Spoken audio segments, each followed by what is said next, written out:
No, you're all good.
I reconvene this meeting at 10:37 a.m.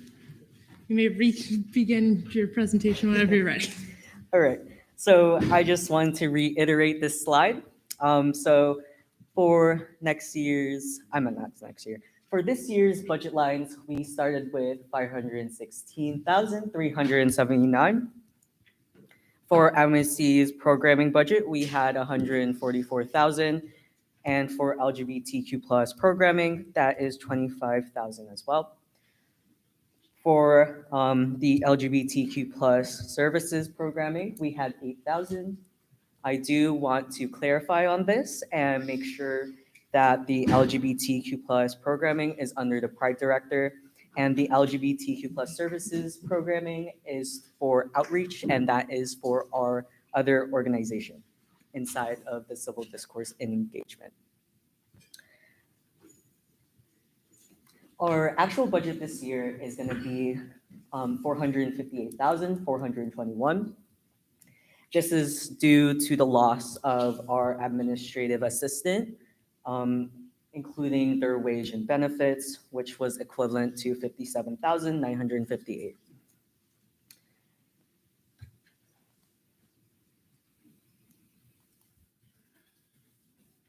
Not working.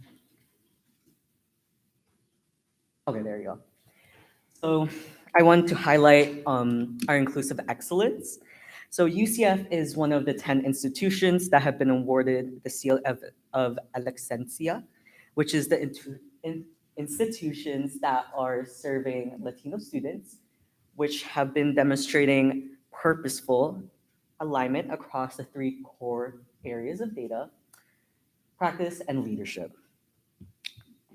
Furthermore, the Campus Pride Index has rated UCF a 4.5 out of 5, ranking in terms of LGBTQ plus inclusivity this year. The ranking process includes housing, student and campus life, policy safety, counseling, health services, and retention. There are more towards this ranking, but these are the highlights of the Pride Index. The Cultural Center was established last year and has served as a space for students of all cultures. With the Cultural Center, we do house RSOs that are under MSC. We want to foster collaboration, community support, understanding, and knowledge of all cultures within UCF, and make sure that students are able to be represented. UCF has been awarded the National Higher Education Excellence in Diversity Award for the past 7 consecutive years. So this sets new records for our diversity, which says that 48.5% of students identify as a race or ethnicity other than white. For the 2023 to 2024 budget changes, I do want to specify that the state minimum wage increase affects the OPS staff, which is effective October 1st. So this includes the student assistants, which are in total 5. They're due to the minimum wage, they will be bumped up to $12 an hour from 11. Student director will be bumped up to 12 to from 12 to 13. The student assistant position has been decreased from 6 to 5 individuals, which is a reduction by 11,280. The downtown programming has been reduced from 5,000 to 2,500. Maintenance repairs line has been eliminated from 1,000 to 0.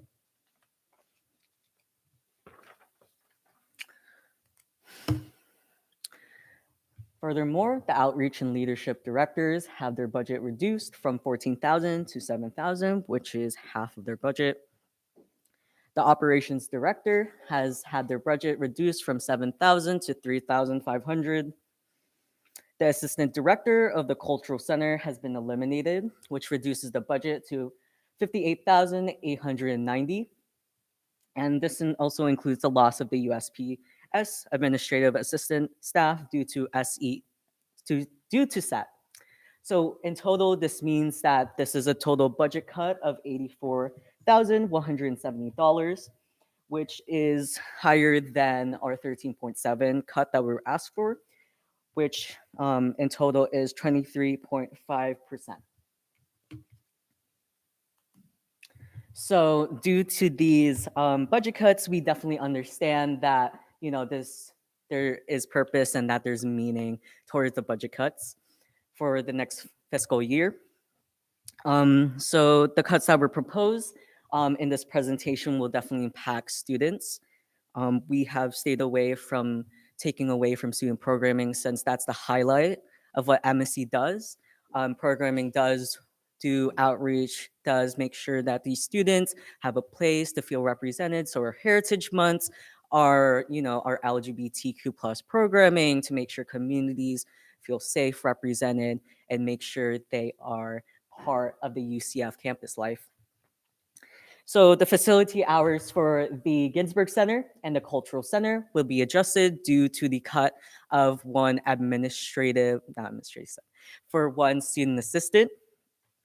Since there is inability to pay for staffing, the elimination of the assistant director will hinder the growth of the Cultural Center and the evolution of the programming, the representation of the SG caucuses, any representation that they could have within UCF. This doesn't just mean within student government, but also university wide, and also as in the greater Orlando community.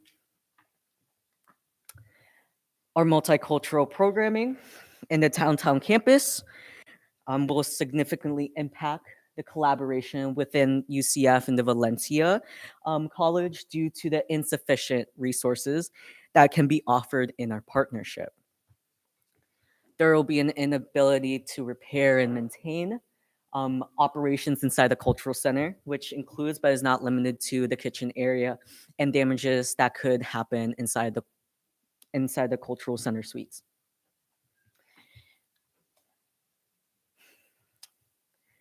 So this PowerPoint was made before we initially were asked to do the 13.7% cut. I do want to recognize that this is a very high number that we asked for before the 13.7, but I do want to get the message across that we want to reinstate the graduate assistant if it is possible. We have had to make cuts in order for the 13.7% cut, which included the elimination of the assistant director from the cultural center. And we have definitely seen an impact in those programmings without the graduate assistant.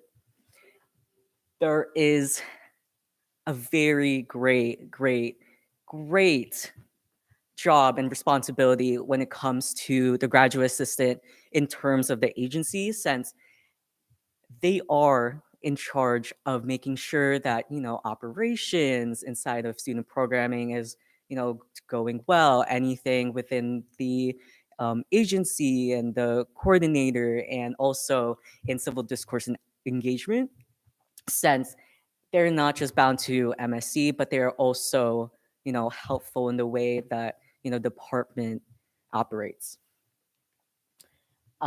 Due to our 20, due to our 23.5% budget cut, I do want to ask for the reinstatement of the graduate assistant, since we had to make additional cuts, and want to, propose that as well.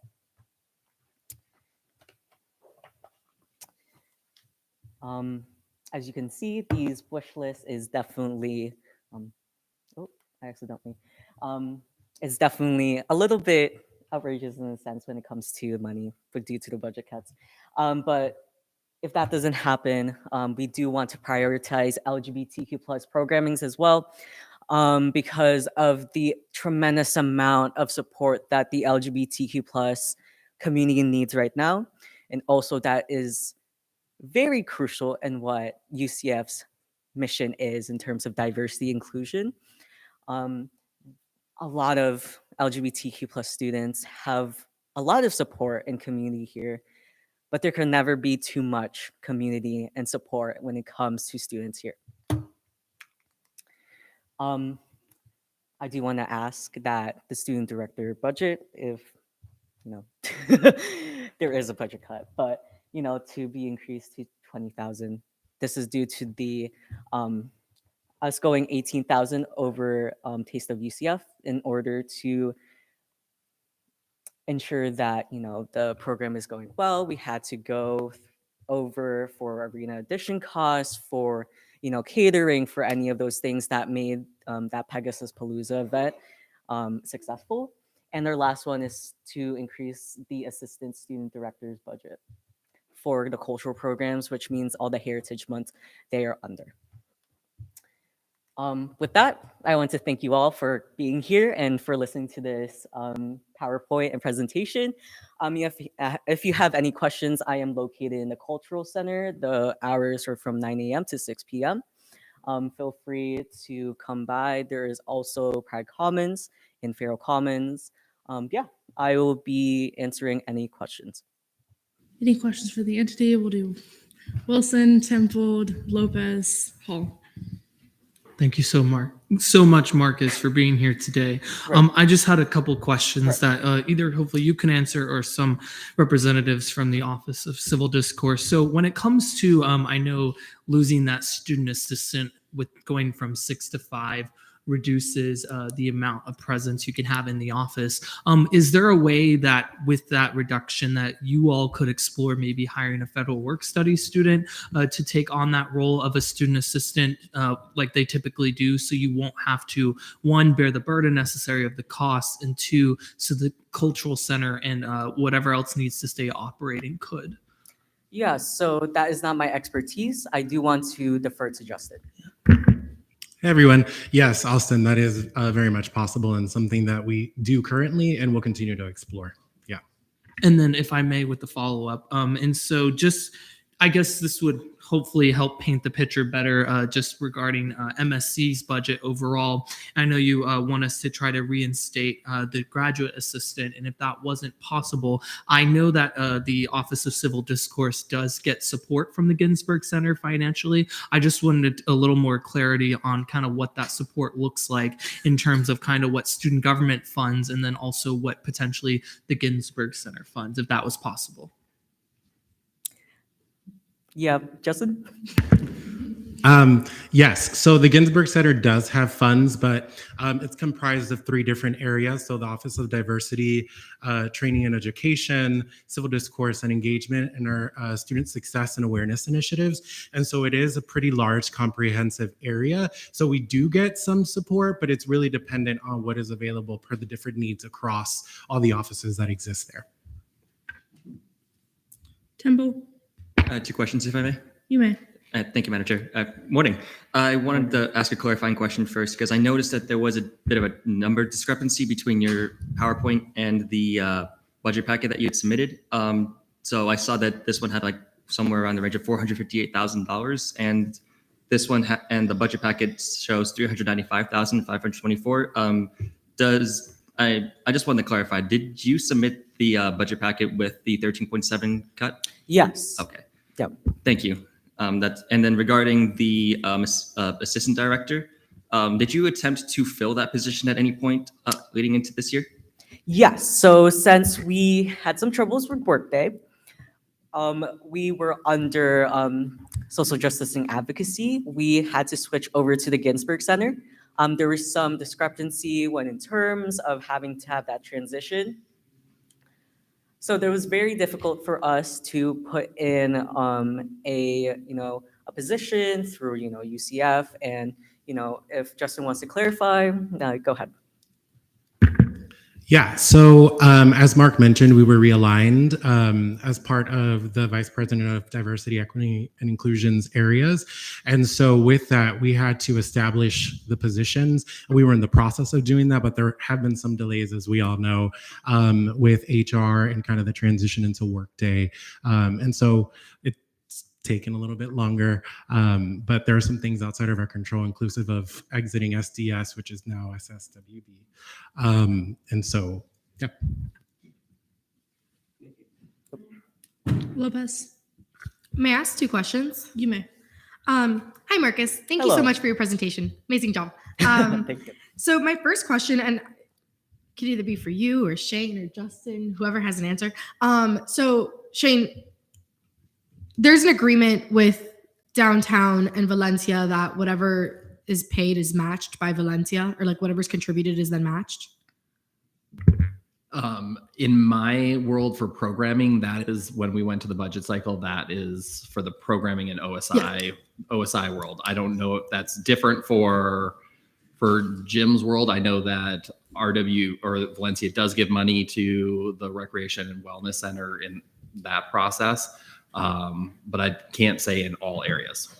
Okay, so then my question was essentially if that was similar to, because I know you had mentioned your partnership with Valencia, so I didn't know if the funds that MSC contributes is either matched or what the loss of funds means for the downtown campus. Right. So the loss of funds between the downtown campus and UCF, I would say we will be collaborating more with those in Valencia and downtown student life. So we are going to try our hardest next year to make sure that there isn't a much of a discrepancy, even though we don't have that much of a budget downtown. Because as you can tell, MSC loves collaborations. We want to make sure that all of those inside UCF and Valencia as well are represented. Okay, awesome, thank you. Yeah. I just didn't know if Valencia was contributing any money or if it was the goal was to then collaborate with Valencia, which I think is Yes, so yeah. we don't have, Okay, awesome. Thank Yeah. you. And then my second question is the graduate assistant position currently filled? for MSC, no. Okay. We had to get rid of the graduate assistant last year in order to attain assistant director for the cultural center. So then you're still the assistant director is still going to go and we're requesting to reinstate the graduate assistant. Yes, so we cut the position for the assistant director, and then we're trying to request the reinstatement of the graduate assistant. Awesome. Thank you. Thank you. Hall, then Temple. Yeah. Hello. Hello. So quick line of questioning here because it's a smaller budget item, but I just want to gauge.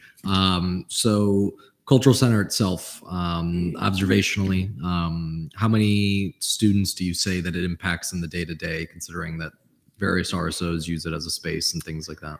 Right, since I'm only there for a certain amount of hours and I do have many meetings, I can totally say that there's around 150 to 200 students that come in and out of the cultural center each day.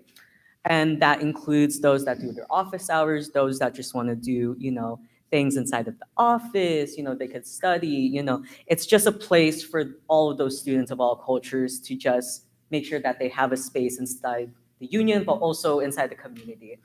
In terms of RSOs, they are definitely doing their hours.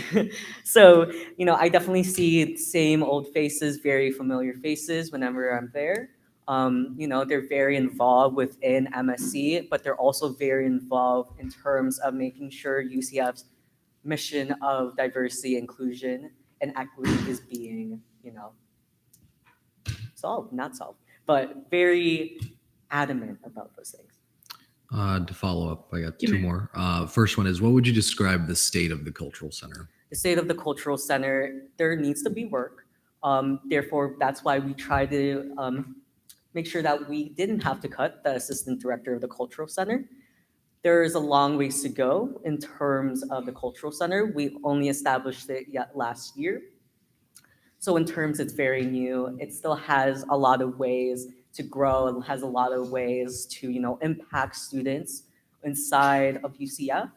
The state currently is that we are running into, a lot of things that our department might not be able to operate due to, not a lot of hands on deck. So if I can just slightly rephrase, how would you describe the physical state of the cultural center, like the physical space itself? Right, the physical state of the cultural center. At this moment, it is very tidy, very clean, but due to the loss of maintenance and repairs, that might change. I am not sure. I will not be the student director next year. At this point, we are running into some problems in terms of, things that are happening inside the suites. That could be like, some broken like chipped paint or, some things that could, potentially just not give the students the space that they are wanting. And then one final one, if I Give me- can. Yeah, so I'm asking this because I think that the $1,000 for maintenance and repairs can easily be added back. But then I guess my final question is, if that was added back, what do you see that going towards? Can you expand on that? I guess more like if we didn't get rid of the budget line and you had $1,000 for maintenance and repairs, what within the cultural center, like doesn't necessarily need to be specifics, but what would that be going towards? That would definitely be going towards something. I would have to revise where we would put that, but could give you those numbers and that decision tomorrow. Temple, then Wilson, then Holmes, then Archett. Two quick questions, if I may. You may. So I just wanted clarification on in your OPS here on your budget packet. It says you already had the graduate assistant included. That is for the MSc, correct? That is for LGBTQ plus services. Got it. Thank you. I wanted the clarification on that. I was very much confused. But my broader question was considering the budget cuts that MSc could potentially face, do you foresee closer collaboration, not just with like satellite campuses, but main campus organizations as well? For example, student government? Yes, we actually have been collaborating with student government. We have held, multiple things within student government. So our deliberate dialogue with the Black Caucus, and that's just one event that, we want to expand on in terms of, collaborating in terms of all identities here. Wilson. This is actually a question for you, Madam Chair. When it comes to just the OPS in general with the student director, I know we talked about across the board with the agencies. If we do decide that we're going to put it at 18, this would also be affected by that, correct? Yes, it should be. Okay. So with that being said, if the student director was reduced to 18, I don't necessarily think it's right to, take that money away from you all because it's just an across the board decision that's going to be affecting all the agencies. Where would you want that money for with the hours to go to? What area would you like it to be kind of make a little more whole? If that makes sense. So my first priority would to be actually reinstating the graduate assistant. Holmes, then Archett, then Lopez. Okay, Archett. Move to debate. There's been a motion to go to debate. Are there any objections? Seeing none, we are now in debate. Wilson, then Aljaher, then Lopez, then Hall. I think considering that they came with more than the 13.7% cut that we requested, that of course we look at trying to make them whole in whatever way possible, whether it be looking at, I don't know, not too much of a numbers person, how much reinstating the graduate assistant would affect that 13.7% cut and if they would put them back over. But I do think we need to look at the OPS just to make it align with all the other agencies. And then whatever is left from that to try to give it to either the graduate assistant, as Marcus attested that they would be interested in having happen. I'm just going to quickly note as a numbers person that $58,000 of that cut was because their administrative assistant got moved to the business office. So just keep that in mind. That wouldn't account for the full like extra almost 10%, but it's part of it. Olga? I had a similar sentiment. They came in with 10% more of a cut than what we requested. So if the numbers work out, I would be in favor of reinstating the graduate assistant. I think that that would greatly increase the quality of programming presented by this agency. And I think that is of the utmost importance when it comes to our student body. Lopez? I echo the sentiments, and just to add on to that, if there was, after the reinstatement of the graduate assistant, I would also recommend adding, if there is extra funds, since they did cut so much of their budget, reinstating some of that budget back into programming, because that was the second priority list, right? Yes. Yeah. Okay, so I've hauled into Marla, then Gell, then Millington, and please do not all repeat the same things. Yeah, I'm Can I- not going to. But more specifically, yeah, agree. And then I also think when it comes to the maintenance and repair section, which is the smallest expense that y'all are eliminating, I don't see literally any problem with us adding that back, particularly because the cultural center itself, the physical thing in the student union, has a lot of potential for what it could become. And like I've seen it. I actually spoke with MSA with our graduate assistant about something in there, and then I've been there, multiple times. But I think it's a space that has a lot of potential to work with, and I've seen the state of it at times. And I think like y'all do an amazing job with what you have. But I think, for instance, like I've seen y'all's offices, things like that. Those can definitely be improved, and I don't want to take money away from that because you all deserve a space that's up to the standards that this university upholds, and I don't think they're at it. But it's not because of you all. I think it's just because of haven't gotten around to it. But I think it's a small expense. It's a necessary one. And I think, especially if we continue on the trajectory we are, I know, for instance, like even like my RSO goes in on occasion for the Cuban Americans, but like generally speaking, you're going to continue to see more and more people using the space. And I think making sure that space is up as optimal as possible is something that we can do. And especially given the small expense, I think it's more than fine putting that back in. Demarla, Gell, Millington, or Judd? May I ask a question? You may. For students that get like cultural RSOs that get funding from you, from what sector would that fall under? Yeah, so it would fall under our programming budget.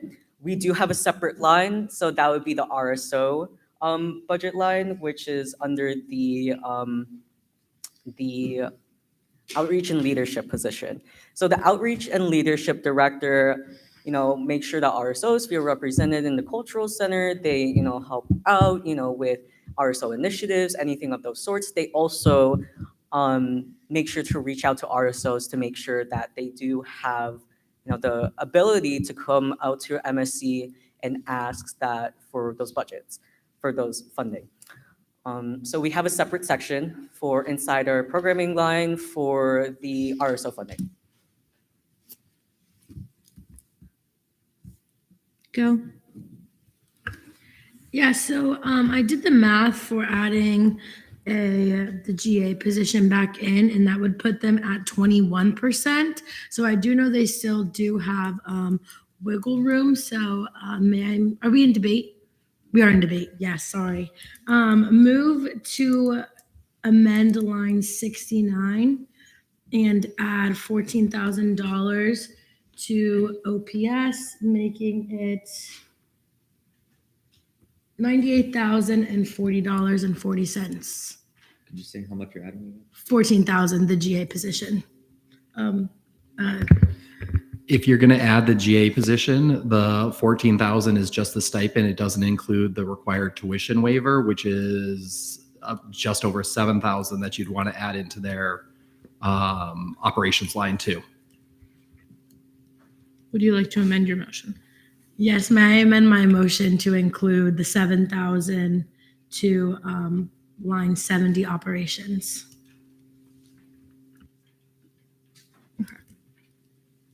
Are there any objections to that full motion? Seeing none, we're now in voting procedures.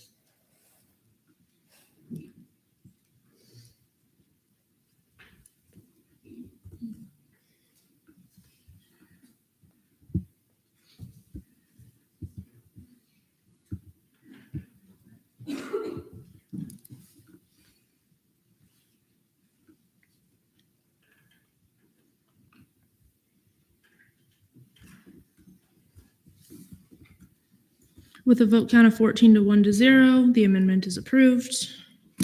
Give me a second to fix those numbers.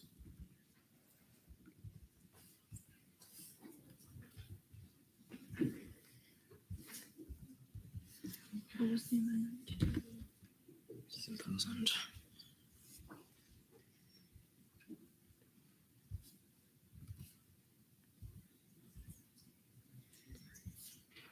Okay, I have altered that. We're still in debate.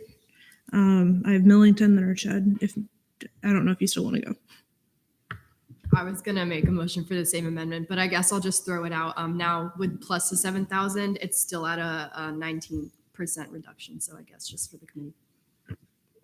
I'm just going to note once again that there were $58,000 that were moved to the business office. So that you guys can decide whether or not to count that in the cut, but it is like 8% that just got added to their cut for free.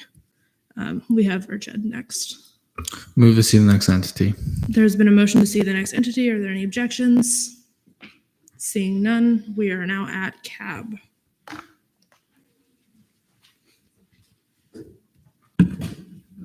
Is the representative for CAB in the room?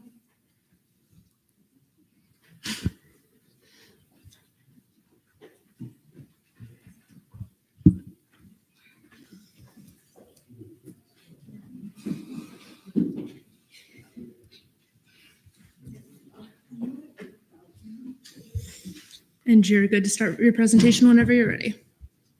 Awesome. Oh, do I have to? All right. Can y'all hear me? Is it okay? Perfect. Thank you so much. Hi there, everyone. I hope y'all are doing well today.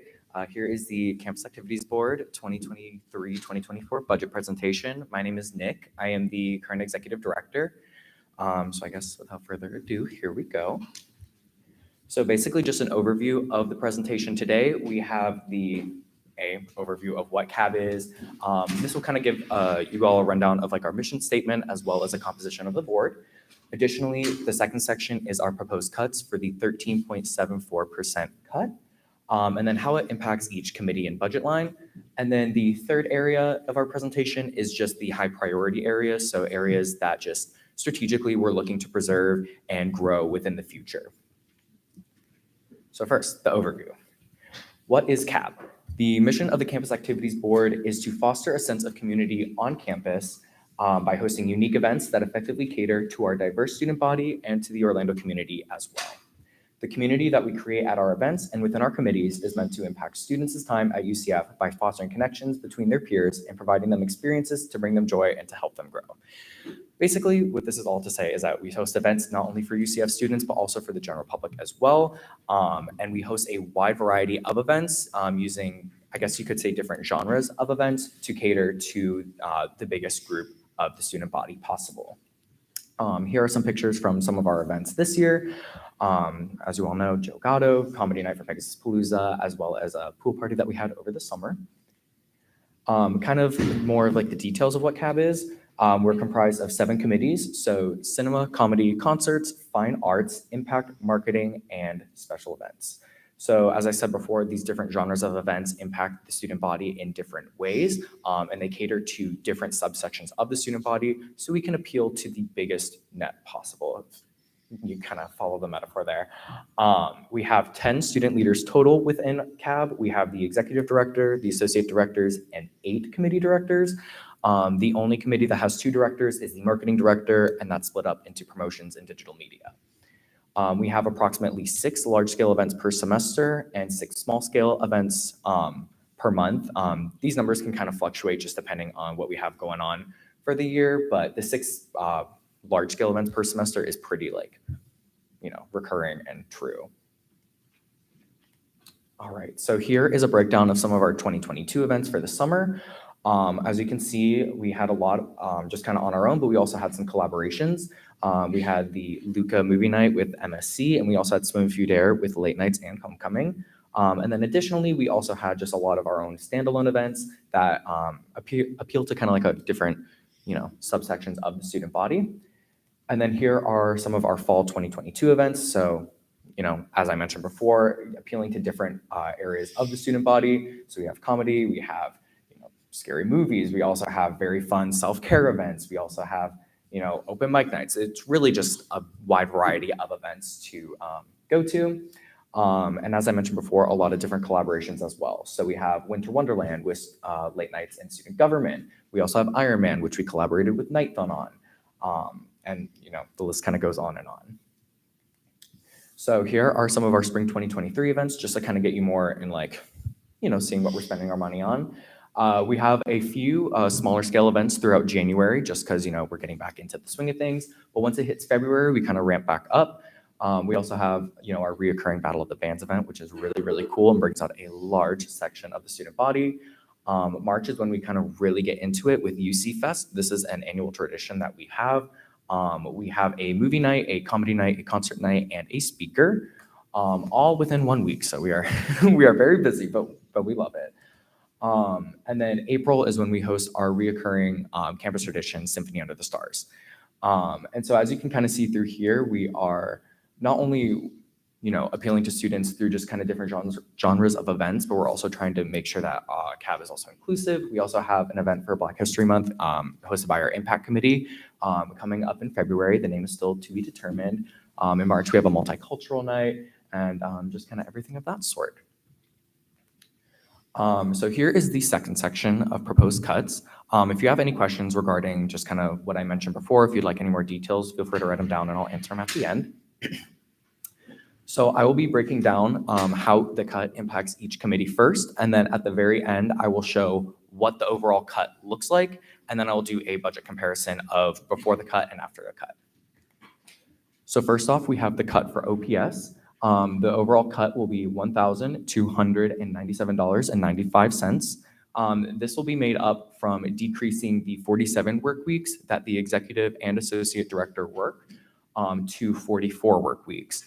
And so 2 weeks before the pay increase in October will be cut, and then 1 week after the pay increase in October will be cut. The 2 before the pay increase, we typically don't work that first week of August because leases end and students go home and they kind of have to prep before Pegasus Palooza. So we take that week off, and then after Pegasus Palooza, all of us are very tired from working quite a long time. So we also take off there as well. This is just historically, this isn't something that we really have written down in our constitution, but this is just based off of what we do. This is, it just makes the most sense. And then after the pay increase, this will also, same kind of thing will happen after UC Fest. Since we'll be working, 4 days out of the week doing very large scale events, we kind of take a little break after that so we can prep for our final month of programming. So this is kind of what the cut comes out to be. It's also important to note that the executive director and associate director before the pay increase will be paid $12 and $11.50 respectively. And then after the pay increase, before the pay increase, they're paid that. And then after the pay increase, the executive director will be paid, I believe, $13. And then the associate director will be paid $12.50. So that's kind of how you get that math.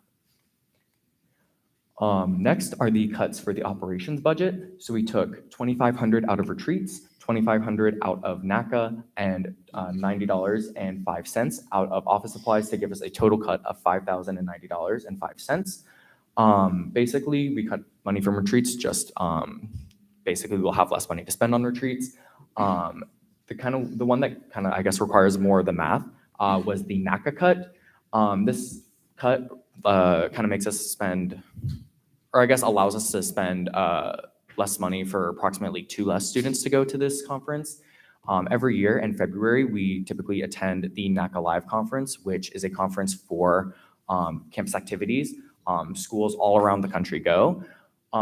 Basically, we go there to not only get ideas for vendors that we could use or event ideas, but we also go there to do like professional development and also team bonding. Basically, everyone that is in a position of like, that continue to stay in CAB or I guess within other OSI agencies basically went to NACA. So it's very good for, growing and developing our leaders. And then additionally, office supplies, we just did a small cut there, just, cutting back on office supplies. Cinema, this is the kind of one that has the most like internal cuts.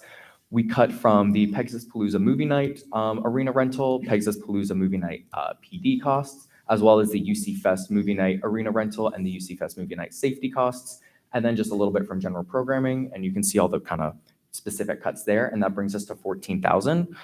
We just thought it makes the most sense to cut these specific areas because just with the nature of the movie night and the kind of event it is, we realize that we have, outdoor equipment. So if we want to host it on Memory Mall and make it a large event, that's also a space that has a very large capacity.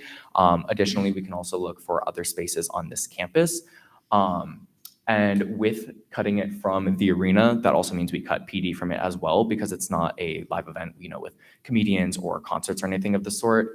It's a movie that is not rated R. There's no really real concerns for safety there. And then general programming, we cut by 1,000, which means approximately 2 cinema events. Movies can really range anywhere from like 500 to even like upper 800s. So that will just kind of give us the overall, I guess, ability to not do approximately 2 cinema events. But each cinema event is differently. So this is just kind of a crude estimate. And then additionally for comedy, we cut the UC Fest Comedy Night venue rental and staffing, as well as the general programming. So basically for the UC Fest Comedy Night venue rental cut, we put that, we're gonna probably plan on putting that either in Pegasus Ballroom or some other venue that can handle our capacity. For this event, as we saw for Joe Gatto and Pegasus Palooza, we hit 7,000 students and we capped out the arena. It just money-wise, we can't really afford to host it there, but also we are still looking for a very large space to host this event. And then additionally, general programming, we cut by 5,000. And this will mean approximately 3 mid-scale size events will get cut, or about like 6 smaller scale events will probably be cut.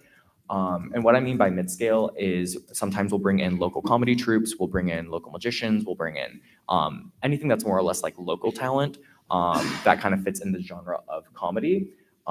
And sometimes they range from 1,000 to 2,000 or anywhere, within that range. And then the smaller scale events are just your typical smaller scale comedy events. So there is that for the programming. And then concerts, we cut the Pegasus Palooza Impulse, the UC Fest Impulse, and UC Fest Concert Night artist costs. So for both of the Impulse kind of budget lines or budget cuts, we just would not spend money to have Impulse, help out with production during these times. For Pegasus Palooza, they help out with all 3 of our events, the movie night, the comedy night, and the concert night. But UC Fest, we typically only have them help out with the concert night just because that is the one that's typically in the arena. And basically with these cuts, we will just have, CPR kind of take over, what they typically do. While they will be able to kind of accomplish it, it won't be, as high of a caliber or as specific or as intricate as, the, quality of work that Impulse does, but, the events can still happen. And then additionally, we cut 3,000 from UC Fest concert night artist costs, basically just saying that we wouldn't spend as much. And then for the fine arts cut, we only cut $500 from this because this is one of the committees that we are trying to preserve.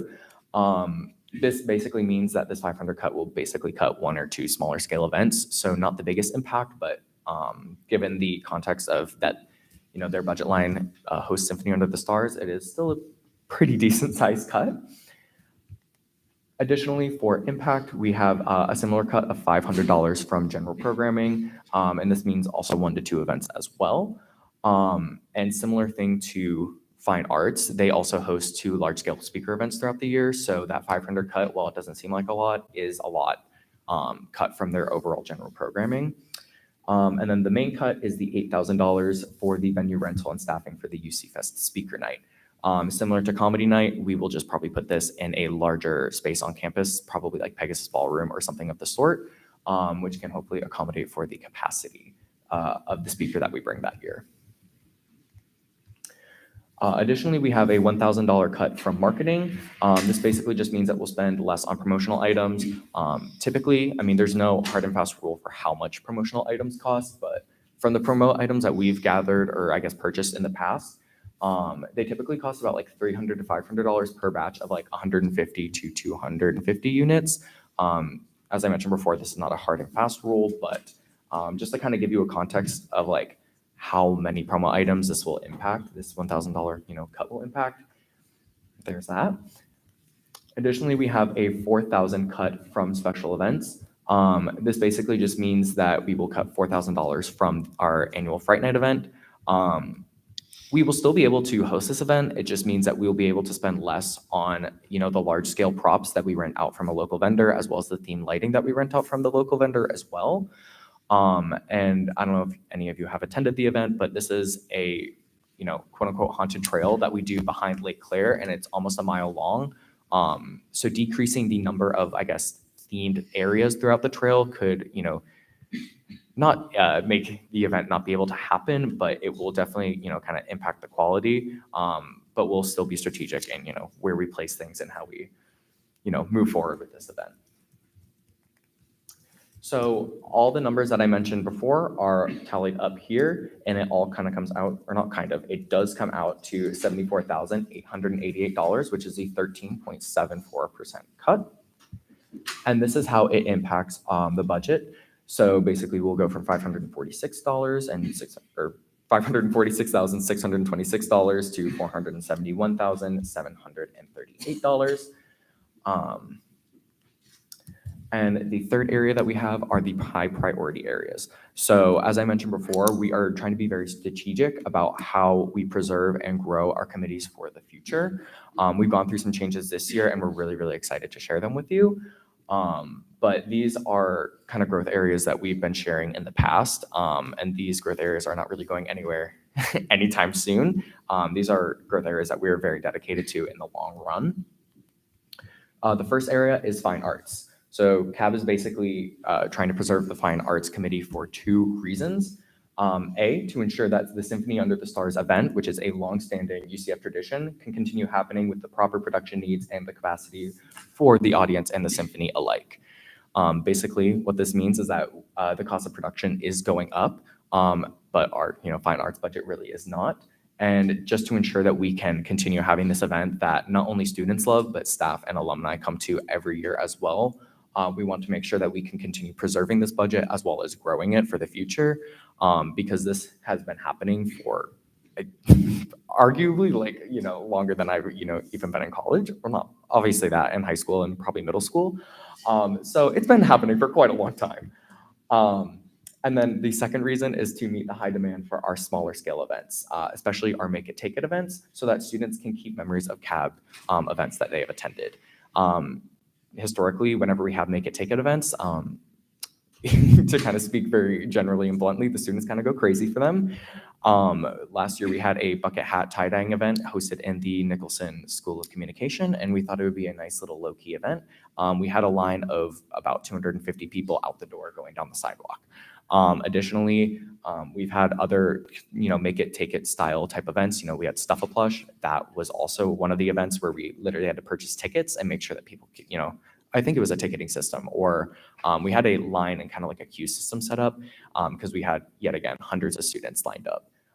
So just making sure that we can preserve this to accommodate the demands for our fine arts and our Make It Take It style events will definitely help us in the future. Additionally, impact. So we're looking to preserve and grow the impact committee, which is formerly known as the speakers committee. I know it said speakers committee last year on all the budget stuff. So if you saw the switch, this is why. And we're just trying to make sure that our vision for this committee is fully realized in the upcoming years. A main factor for achieving this goal is preserving the resources we already have and growing these in the future, just to ensure that we can bring, bigger name speakers to this campus.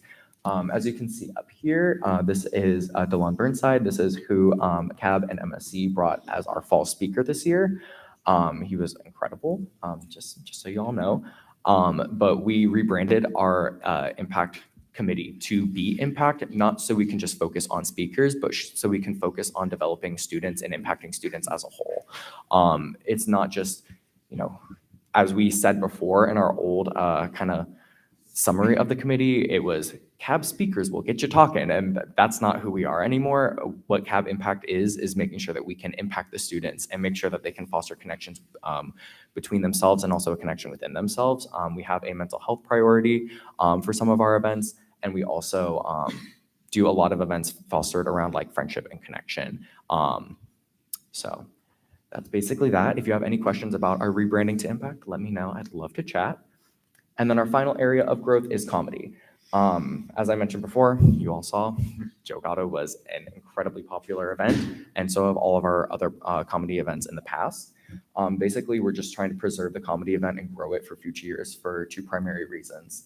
A, so we can continue bringing big name speakers, or excuse me, not speakers, comedians to this campus that really truly connect with the student body, like Joe Gatto, as well as Bob the Drag Queen. Bob had a very, different student population come out, but it was also very important because to have, a comedian of that size, as well as just like appealing to a totally different subsect of the student body, I personally it's probably one of my favorite events.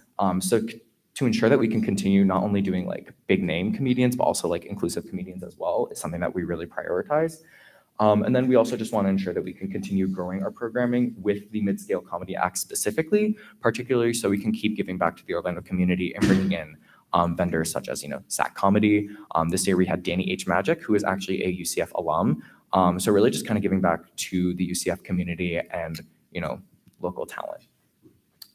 So that is all I have for you all today. If you have any questions, I am ready to answer them. Lopez, then Holmes. I have two questions, if that's okay. You may.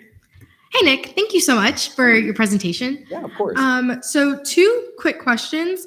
One, just out of pure curiosity, what is UCF's Amazing Race? Oh, very nice question. Very nice question. So UCF's Amazing Race, this was an event that we were trying to host last year, and I believe it had to get canceled because of weather. It was very I think it was middle of April, it was April 15th. I remember the date. And so it was kind of getting to that weird rainy season, right before summer, so we had to cancel it. But the overall vision of it is basically we all kind of bring students together into one meeting place, and we do a very similar Amazing Race styled event around campus. It could definitely help freshmen and, making sure that, they can see around campus and get more immersed and see, the different types of buildings and what this campus has to offer. But it's also just a great, bonding activity for other students to have. This will be hosted by our special events committee, just because it doesn't really fit necessarily in a specific genre, but it's a very kind of UCF kind of comprehensive style event. Awesome. Very cool. Thank you. Yeah, of course. And then my question for you, just to try and save costs, I don't know if this is something that you would be open to doing, but personally, the executive branch for Winter Wonderland, one of the things that we did, just since we had to make budget cuts to the directors of the student affairs budget line, we purchased all the inflatables this year for Winter Wonderland. I don't know if that's something for Fright Night. I don't even know if that's possible. Just maybe if there's extra funds from this year's budget, purchasing those instead of having to rent them out every year. Yeah. I don't know if that's something that's a possibility or if something you guys explored at all. I definitely think that is a possibility. We do that with some of our costuming as well. We definitely purchase the costumes, but specifically the specific themes vary per year. Additionally, the vendors that we use, they're full on productions. So for our Wizard of Oz Fright Night trail that we had this year, that was our theme this year, Wizard of Oz. They brought out a whole door or like a house, like kind of porch thing for Dorothy's, I guess like house over in Kansas. And then as you kind of went through the trail, they had, as well as like the witch's house and like a hole on cauldron. So it doesn't, for us, like we probably could not store a lot of these things. We would probably have to purchase like off-campus things, and then that would just probably be more cost than it's worth. I don't know if Laurel, you have anything that you would like to add to that. No, is it on? That's something Shane and I actually discussed very heavily this year for the same purpose, but ultimately we decided if we purchase supplies, it's ultimately going to be the same like scares and themes every year. Yeah. And then also they're massive, massive pieces. There's just nowhere to put them unless you want OSI to be Fright Night all year. Yeah, of course. Holmes? I'm not sure if this is a technical, but on the budget hearing bill for CAB, it says a 0% cut on there. I'm not sure if that's a technical or I'm just reading it wrong. So the reason it says that is because right now none of the cuts that were in this were submitted in the revised budget packet, so the committee will have to vote to apply them. Or Chad? Move to debate. There's been a motion to go to debate. Are there any objections? Seeing none, we are now in debate. Urshad, then Algar. CAB does a lot of great things. Thank you again for being here. It's unfortunate we have to make the cuts like everyone else, but they perfectly outlined 1374 what we need. There's nothing else I'd say to remove or to add. They outlined it perfectly, and I feel comfortable just pretty much cutting exactly what they suggested we are to cut from them. Yeah. I'm just going to quickly mention before we get to Algar, they cut their OPS differently than we're having everyone else do. So I don't know if you guys want to discuss that at all. I'll add you to the list. Algar's first. I was just going to say the same thing, so we can move to Wilson. Okay, Wilson. Yeah, I was just gonna echo what you were just saying regarding just making sure their OPS is consistent with all the other agencies that we've talked about regarding the 18 hours per week for the student directors. I did have a question, I guess, for you, Chair. Do we make that individually with each agency that we see, or can we do it just across the board when it comes to that? Because I know we never officially made it for MSC when they were here, just last presentation. I mean, we could say, yes, we're going to move everyone's to 18 and I can go through and figure out how to change that. It'd be fun, but I guess we're recessing soon enough that I could figure it out. While we're here in this presentation, should we just do it then and then maybe have that be the consistent standard? You can go for it, yeah. Okay. Does anyone have the numbers for that? 'Cause comptroller. Or I can get the numbers together and we can do that after whenever we recess. Okay. Or Chad? Yeah, I was gonna say we'll let Katrina figure out the OPS numbers because they're more specific. But other than that, if no one else has anything else, I'll motion for the rest of their cuts that they had put forth.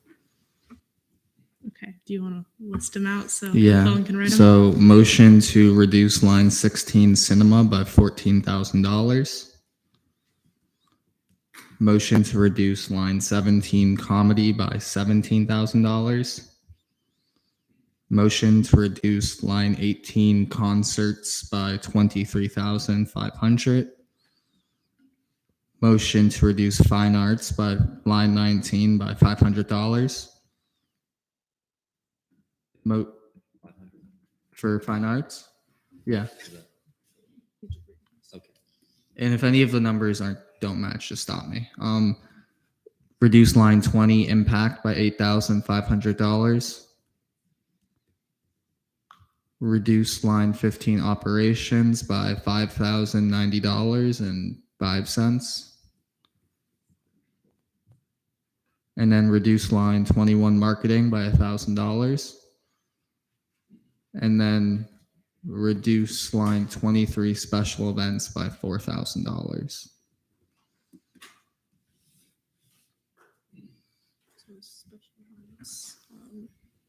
Line 23. Okay, That motion has been made. Are there any objections? Seeing none, we are now in voting procedures.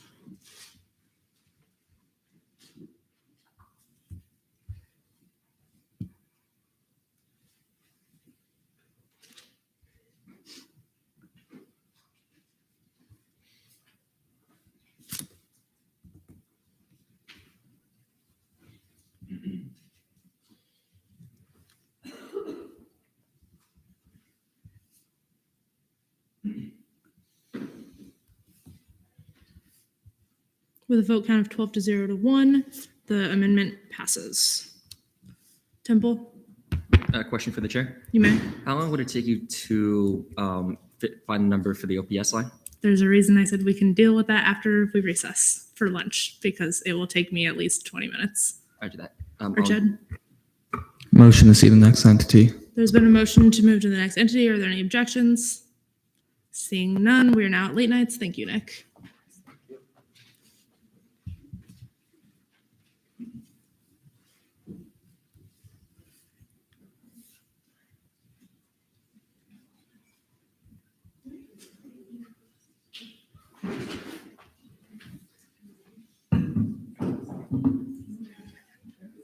You can begin your presentation whenever you're ready.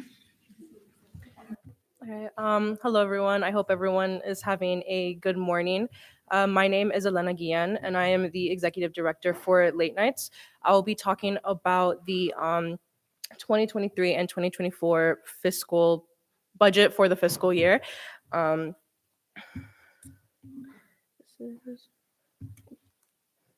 Mostly we're just going to talk about Late Nights a little bit. Late Nights is an agency of the University of Central Florida under the Office of Student Involvement. The purpose of Late Nights is to provide a safe and unique place for students to be themselves and foster a sense of community on campus. Notice that I underlined sense of community. This year, we have definitely tried to focus on building a community and increase a lot of engagement within not only our Late Nights Council, which I'll talk about later, but also from agency to students. So a little bit more about Late Nights. Late Nights is comprised of a 6-member student executive board.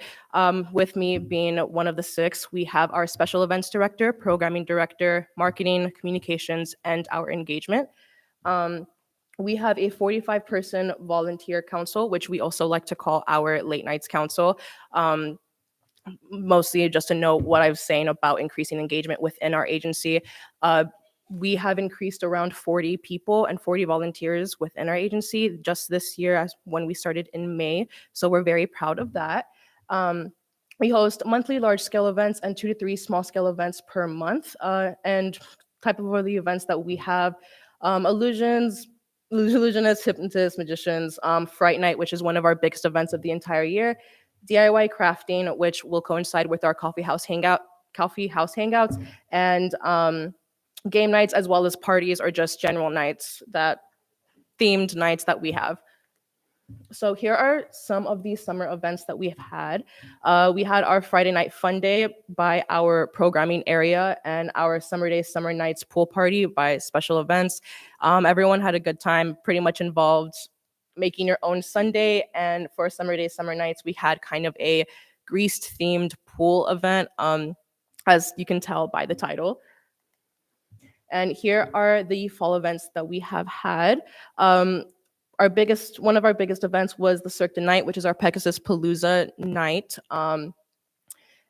Jeopardy, the Family Weekend Carnival, which we unfortunately had to cancel due to Hurricane Nicole, I believe. Due to Hurricane Ian, I believe. Towel Animal Night, Sexual Wellness Bingo, Night's Got Talent, which was in collaboration with Homecoming, and Glow in the Dark Volleyball Night, Fright Night, which is again our biggest event of the year, as well as collaboration with CAB, Viva Las Late Nights, and Winter Wonderland. So collaboration is key. One of our other focuses is trying to collaborate a lot more with other agencies as well as RSOs on campus.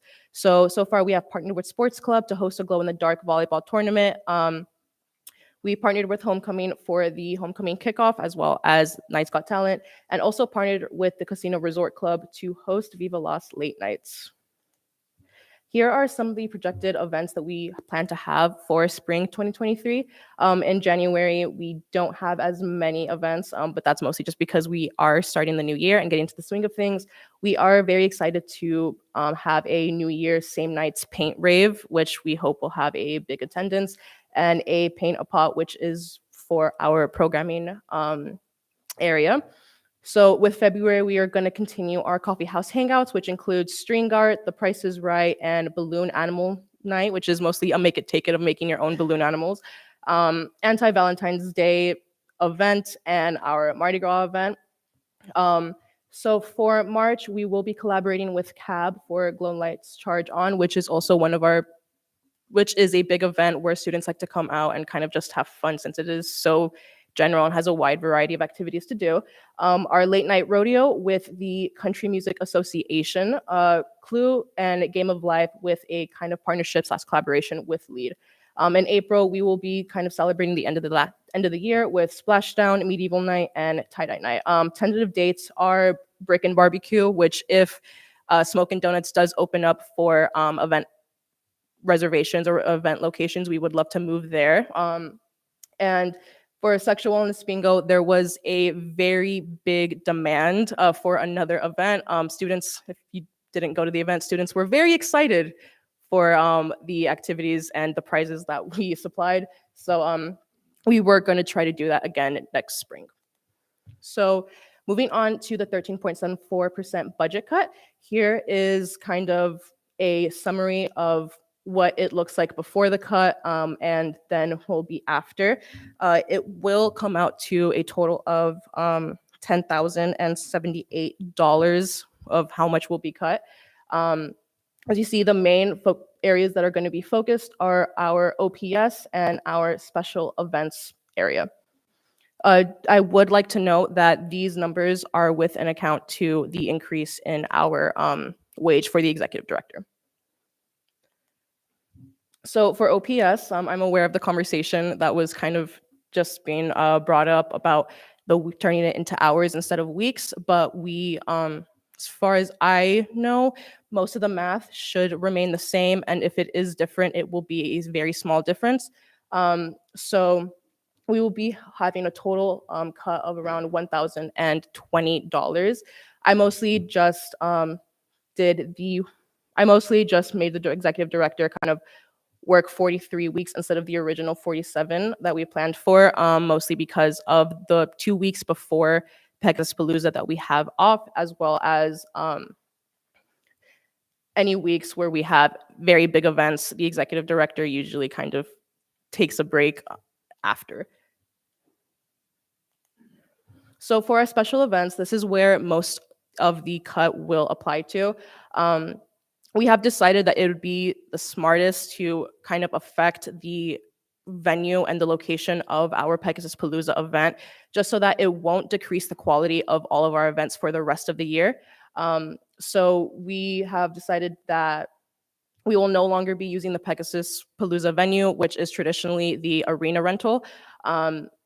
So we will have to look for other options depending on what event we decide to have that year.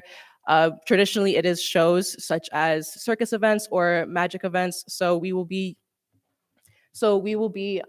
looking for other options, maybe Pegasus Palooza, or go to an outside event such as Memory Mall.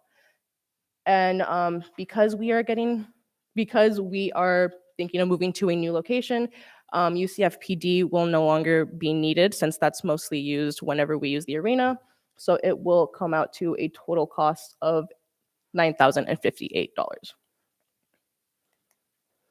So I would just like to acknowledge Late Nights' impact throughout the entire year. So starting as an RSO, Late Nights has become an agency that allows students to feel safe and to find their place at our university. We have had the joy of growing a sub-community with not only the students we throw events for, but within our Late Nights Council as well. Our main goal for the future is to continue to grow as a safe option for students to enjoy their time here. We have seen major growth both in our event attendance and overall engagement, and we aim to keep growing in the future. Mostly from what I reinstated before, community is a very big importance and a very big focus for us this year. So we hope to continue growing that within the future, just as I said. And yeah, I'm now open to questions if you have any. Anyone or Jed? Just curious about the alternative venue options for Pegless Palooza. I think you mentioned Memory Mall, but I just wanted to know some of the alternative options that you've considered. I know it's a long time away. So traditionally, we have mostly done kind of live events, like I said before, with magicians or a circus, but we aren't really tied down to having a live event.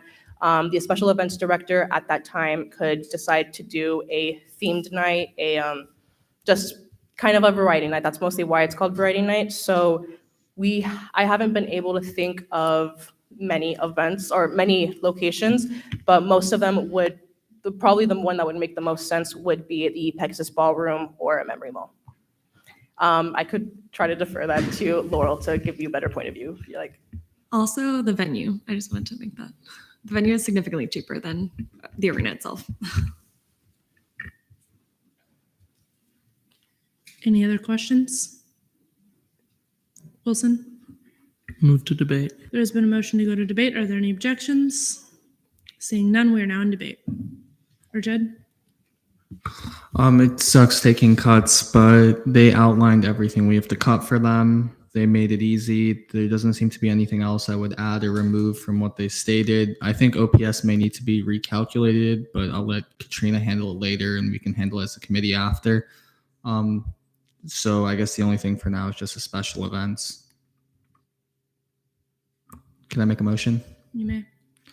Motion to reduce line 61 events by $9,058.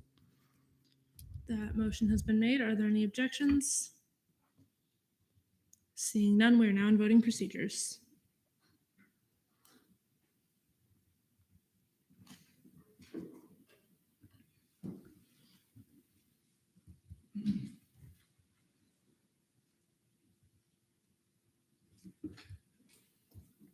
With a vote count of 14 to 0 to 0, the amendment is passed. We are still in debate. Wilson? Move to see the next entity. There has been a motion to see the next entity. Are there any objections? Seeing none, we are now at the next entity, Student Government Judicial Branch. Thank you, Elena.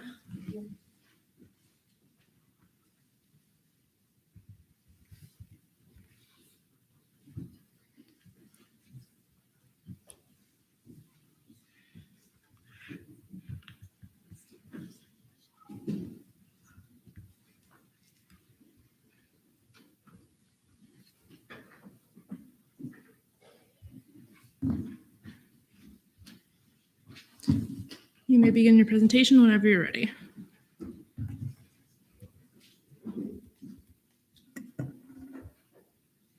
Okay.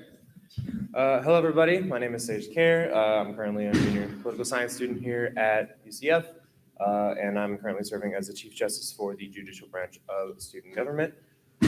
So I understand that my slot's a little bit smaller, so I try to keep my presentation kind of a little bit more simple. So just a quick overview of the judicial branch of what we kind of do. I like to tell people that we kind of have two main kind of spheres of what we handle. The first sphere is appeals hearings.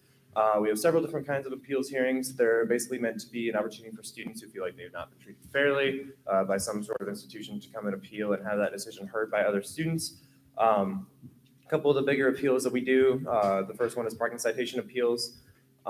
And then another one is fiscal administrative appeals. Those have been kind of the main ones that we've done this semester. Towards the spring semester, once election season comes around, we'll start to do election violation appeals as well as other things with eligibility and such. The other sphere of what we kind of do is advising for student conduct and grade appeals. This is an opportunity for justices to work one-on-one with students who are going through these situations, whether that be academic misconduct, whether that be something student conduct related, or maybe they were graded unfairly, to kind of meet with those students and address kind of the best course of action for them in order to get the desired outcome that they would like to see. So I'm going to go on to the next slide here. So this is our budget overview. It's pretty simple. We have our operations up there at the top at 3550, and then our ops as well. From last year, we're looking at about 11.3% cut.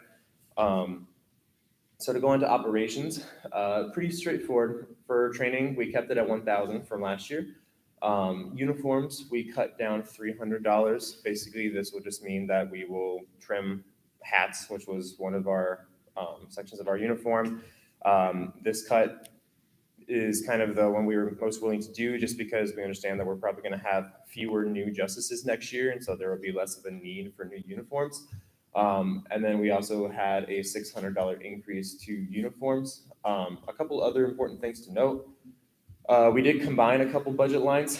So office supplies, SGLC, as well as advertising promotions, we did combine with the executive branch along with legislative branch. So if we go back here, if you look at our office supplies right there, we had 200 there. That is now gone for this upcoming year. Underneath the other, we had $1,000 for SGLC. That is also gone for this year. And then as far as advertising promotion line that you see right there, it's actually changed now in the packet. It says judicial initiatives. The reason we did this is because much of that budget line, we use it for kind of promotional items, marketing items, such as stickers, stress toys, stuff like that. But it's also used for our events that we do to promote our branch. So we kept that separate budget line within our budget presentation, as well as combining our other advertising promotional, allocations with executive branch. So to go on to operations or ops, basically all of the cuts that we made here were mainly due to the universal cuts that we made for hours along all of the departments. So we cut down the Chief Justice as well as the 2 Assistant Chief Justices by 2 hours per week. The amount of weeks worked per year are still the same as last year. That's because, frankly, we've been working all of those weeks, so we feel like we need to keep them. And then we also have the minimum wage change reflected in the middle there. So you can just see those changes reflected right there. And that's about all I had for my presentation.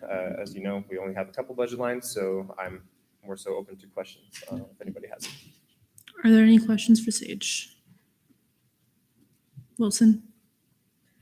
Not a question or anything. Just thank you for being here. And it didn't look like anyone else's hands went up. So in the interest of time, move to debate. There's been a motion to go to debate. Are there any objections? Seeing none, we are now in debate. Anyone with debate? Or Ted? And then Damara.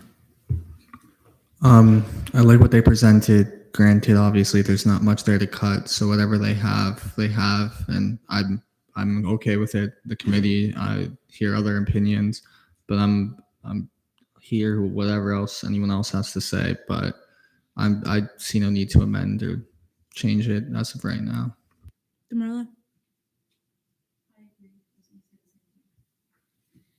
Any other debate? Lopez? Move to the next entity. There's been a motion to go to the next entity. Are there any objections? See, is that an objection? Recess for lunch. Is that an objection or is that okay?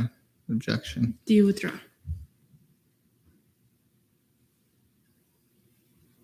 It is currently 11:53. Yeah, I withdraw. We can eat lunch 7 minutes early. Are they here?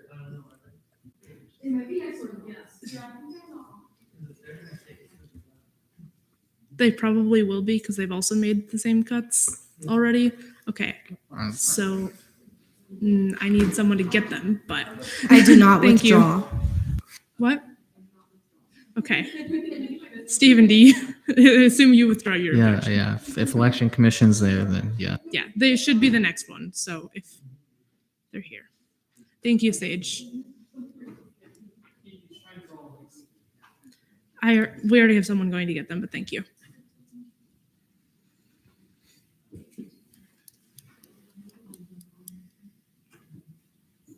Okay, I guess actually, are there any objections to proceeding to the next entity at this point? Seeing none, we are now at the Election Commission as we wait for the Election Commission. Yay.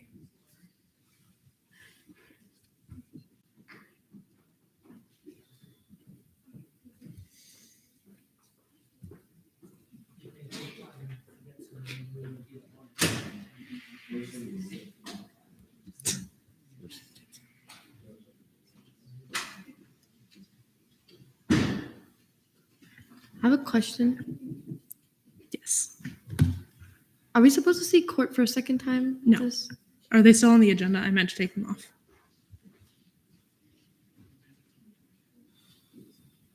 They're not on the agenda. Oh, I meant the schedule thing. Oh yeah, the schedule has not been updated since everything we did, so the agenda is what's most up to date. You can begin your presentation whenever you're ready. Awesome. Hello, everyone. Hope everyone's having a great day, having had finished great their final exams. My name is Carly, and I'm here this year's Supervisor of Elections. And I'm Grace Myers. I'm the Assistant Supervisor of Elections for this year. Awesome. So I'm going to get right into our budget presentation. It'll be really quick. Just a little bit about us. The Election Commission serves to promote and facilitate student government elections. The Election Commission is comprised of the Supervisor of Elections, myself, the Assistant Supervisor of Elections, and 8 other election commissioners. We're responsible for ensuring candidates are abiding by Title VI, ensuring the election is as fair as possible. We're also responsible for candidate communications, holding violation hearings, checking campus for violations, managing polling stations, and encouraging students to vote in that election. Awesome. So here's our budget breakdown.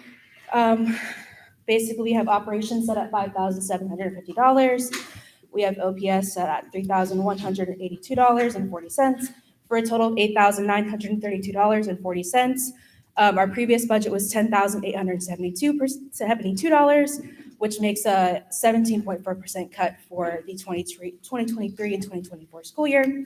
And basically, we just made cuts in both of these areas in order to save money. So for operations, last year our training and development budget was the same. This budget line basically is going to go towards our end of the year banquet, where we're going to be discussing some of like the things that happened in the election, things we liked, things we didn't like, and working to write down a bill and having like food and stuff like that with a nice little end of the year celebration for us while also getting things done. Our uniform budget this year is $700. This was reduced significantly as we switched from 16 commissioners to 10. So last year our budget line was $1,250, and we brought that down to $700 to account for the change in seats. And then our biggest portion of our budget is advertising and promotion. Obviously, this is the most important thing for the election, getting the word out there about it. This money is used for things like merchandise, catering the debates, and other expenses needed. This basically has the most student impact. We want as many students involved with student government, and this budget line helps us fund that. And then our last little thing is our OPS budget. The main change we made to this is we cut the pay of the assistant supervisor elections completely. This is because of the increase in minimum wage and that 13.5% budget cut that was asked to make. And that budget cut allows for the supervisor election to be paid $13 an hour for 10 hours a week for 24 weeks. And I look forward to any questions you guys may have. Are there any questions for the Election Commission? Olga? Thank you for your presentation. I really enjoyed it. Same thing as the last entity. I don't think we did have any questions, so move to debate. There's been a motion to go to debate. Are there any objections? Seeing none, we are now in debate. Wilson? Thank you for being here as a former election commissioner and supervisor. Appreciate the work that you do and everything.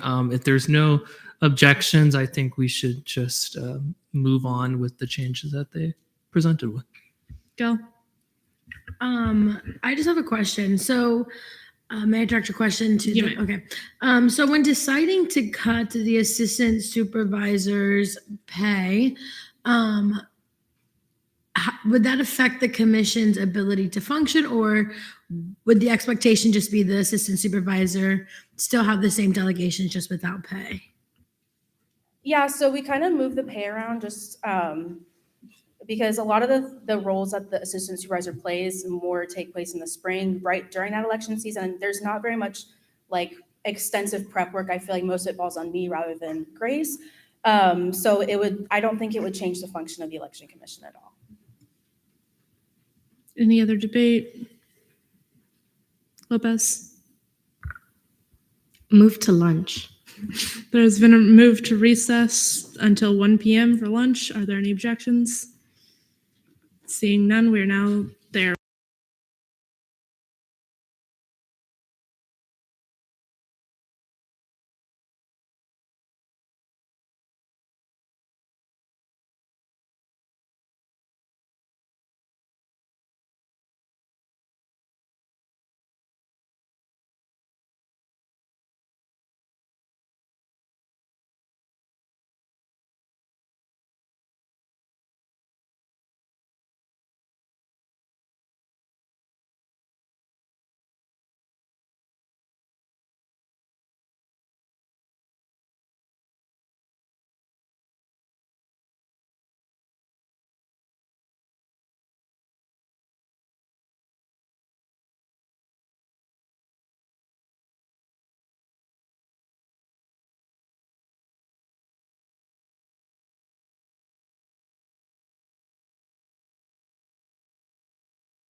meeting at 1:02 p.m. We are now at homecoming for their presentation. So if the representative could come up front, and then the presentation will be on the screen in a moment.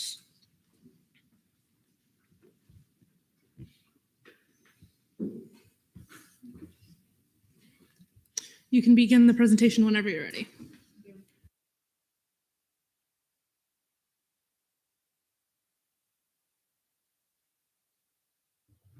Hello. Okay. Good afternoon, everybody. My name is Bride Key, and I'm the Step Show Director for UCF Homecoming. And also joining us today is our Executive Director, Miss Lanaya Lee. You go to the slide.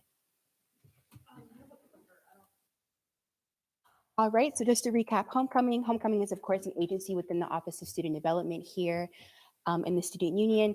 We oversee 11 member student executive board directors, 5 volunteer coordinators, and then a wide array of events that accumulate through Monday and Saturday of actual homecoming week, including a reveal, kickoff, movie night, Night's Got Talent, comedy night, concert night, Spirit Splash, our firework festival, and then our football game where we announce our UCF royalty for the year.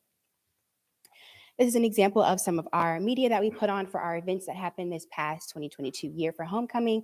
Of course, these are our flyers and how we have advertised most of them. A lot of our collaborations this year came within OSI as well as other organizations. For our UCF Step Show, we partner with the National Panhellenic Council here within the Office of Fraternity and Sorority Life. We partnered with Rosa Life to make sure that we gave a homecoming experience to those who are no longer on main campus, and also partner with the Campus Activities Board, Nights of the Round Table, and UCF Late Nights as well. For our 2023 to 2024 budget breakdown, in the middle column, we have what we are proposing for the year. And then in the last column to the right, we have what we're proposing with the 13.74 budget cut. With that being said, we're going to go down and break down the numbers as of where the money would be coming from if we were to allocate those funds differently. In comparison, we have our numbers from 2023-4 and then what the difference would look like in each area and sector. For OPS would be the oversee of operations and functions for UCF Homecoming, including our student director salary.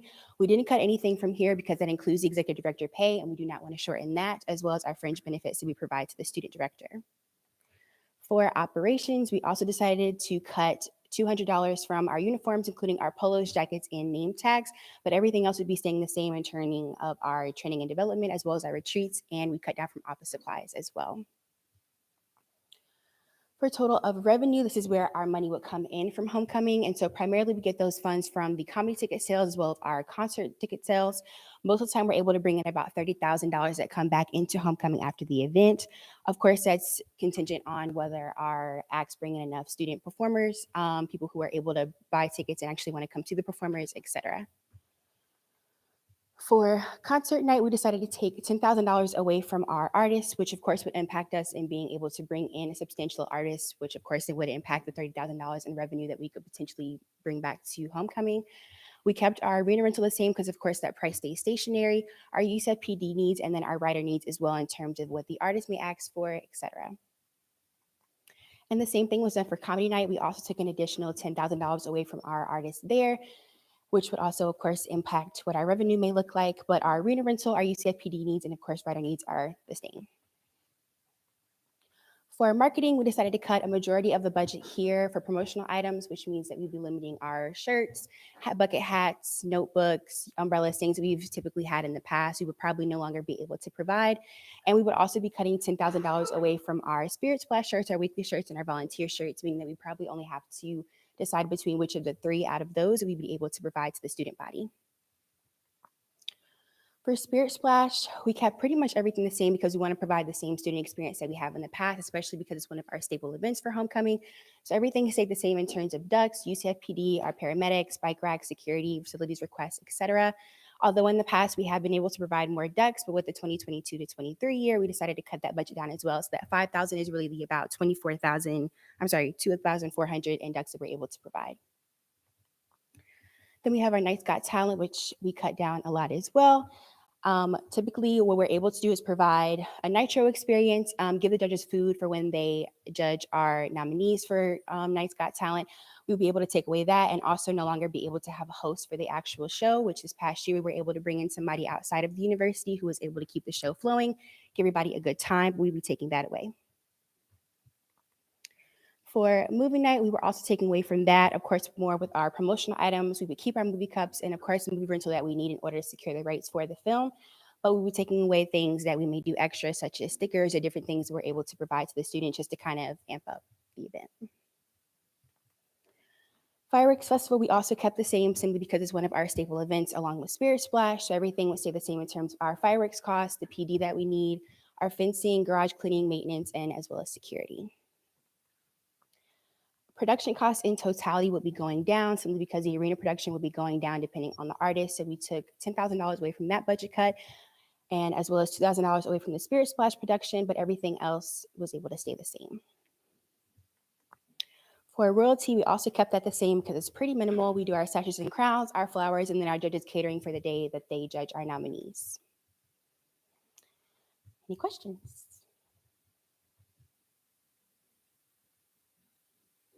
Yes. If they're Algier and then Lopez. So as a large chunk of the budget is coming out of your artist fund, compared to this year and where you hoped to be for next year, what is the caliber of artists that you would look to bring in? So in the past, I would say year and a half, we've already had to reduce what that artist selection looks like simply because we took away our ability to have an opener for both our comedy and concert night acts. That way we could focus all of our funds on the simple main artists. With that being said, we've been able to limit, especially because artists and their production needs and everything else that they have that comes with that have increased significantly in the past 2 years, especially coming out of COVID. And so honestly, we'll probably limit our pool even more than it has in the past, which like I said, will also go towards our revenue. If we're not able to bring in these big ticket artists that are actually going to bring students out and cater to our wide, diverse audience that we have at the university, we won't be able to bring in those funds as we have in the past. Thank you. Lopez. I just want to say thank you for the presentation. I appreciate you taking the time to come and to present to us. And with that, move to debate. There's been a motion to go to debate. Are there any objections? Seeing none, we are now in debate. Damarla. I mean, all their cuts look good. The presentation was very well. So I think that I didn't find any other issues. I'd like to hear if anyone else does have an issue, but if there isn't, then I think we're good to move on. Gil. And then Arshad. Hi, thank you for being here. So looking at the cut for marketing, shirts and promotional items is $13,600. With the leftover budget that you have, do you have like an estimated amount of promotional items that would still be able to be acquired through homecoming? Did you want to direct that question to the presenter? I am so sorry. May I direct that question to the presenter? Yes. Thank you. Sorry. Thank you for the question. So with that being said, as I've said, with our revenue being cut as well as the funds that we had in previous years, we already have had to limit our promotional items. As it stands right now, we currently only have about 500, I would say, shirts left from the year, as well as a limited number of promotional items that we had from the year, including our bucket hats, et cetera. Most of that we ran out as we were marketing for homecoming this year. If we were to do 13.7 budget cut with the $13,000 coming from our marketing, all we were able to provide to students would honestly be shirts. Arshad. Looking at their budget as a whole, I feel like the thing I'm most concerned about is just dealing with the revenue they're going to bring in from the reduced comedy and concerts. It's a hard position because like lack of funds on our end and also increased prices. I think we're going to have to just end up going as is and seeing the result and outcome and then seeing if we can plan it better for the future. I mean, despite those concerns, I like the cuts they made. We don't really have too many other options. And I think, yeah, I'll motion. Can I make a motion? You may. Motion to cut line 30 operations by $400 for the office supplies and uniforms. Motion to cut line 32 concert by $10,000 from that artist fund. Motion to cut line 31 comedy by $10,000 from that fund. Motion to cut line 33 marketing by $13,600. Motion to reduce line 35 Knight's Got Talent by $1,950. motion to reduce line 34 movie by $1,300. And then motion to reduce line 40 production by $17,285. There was that motion. Are there any objections?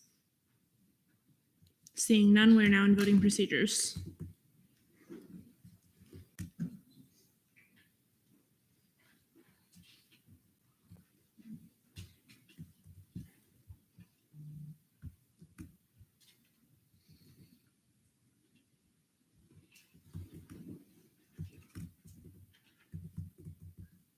With a vote count of 12 to 0 to 1, the amendment was approved. Is there anybody else for debate? Temple, Just more so a question out of my own curiosity to the presenter. you may. So were you guys able to reach the revenue from comedy and concerts this past year? Yes, we were able to reach the revenue. We actually had increased ticket sales, not only from comedy and concert night, but also from our UCF homecoming step show. We were able to bring in, I believe, about 21. I'm sorry, we actually surpassed the $30,000 from those 3 events. Temple, A motion, Madam Chair? you may. Move to see Nighthon, the next entity. There has been a motion to go to the next entity. Are there any objections? Seeing none, we are now there. Thank you for presenting.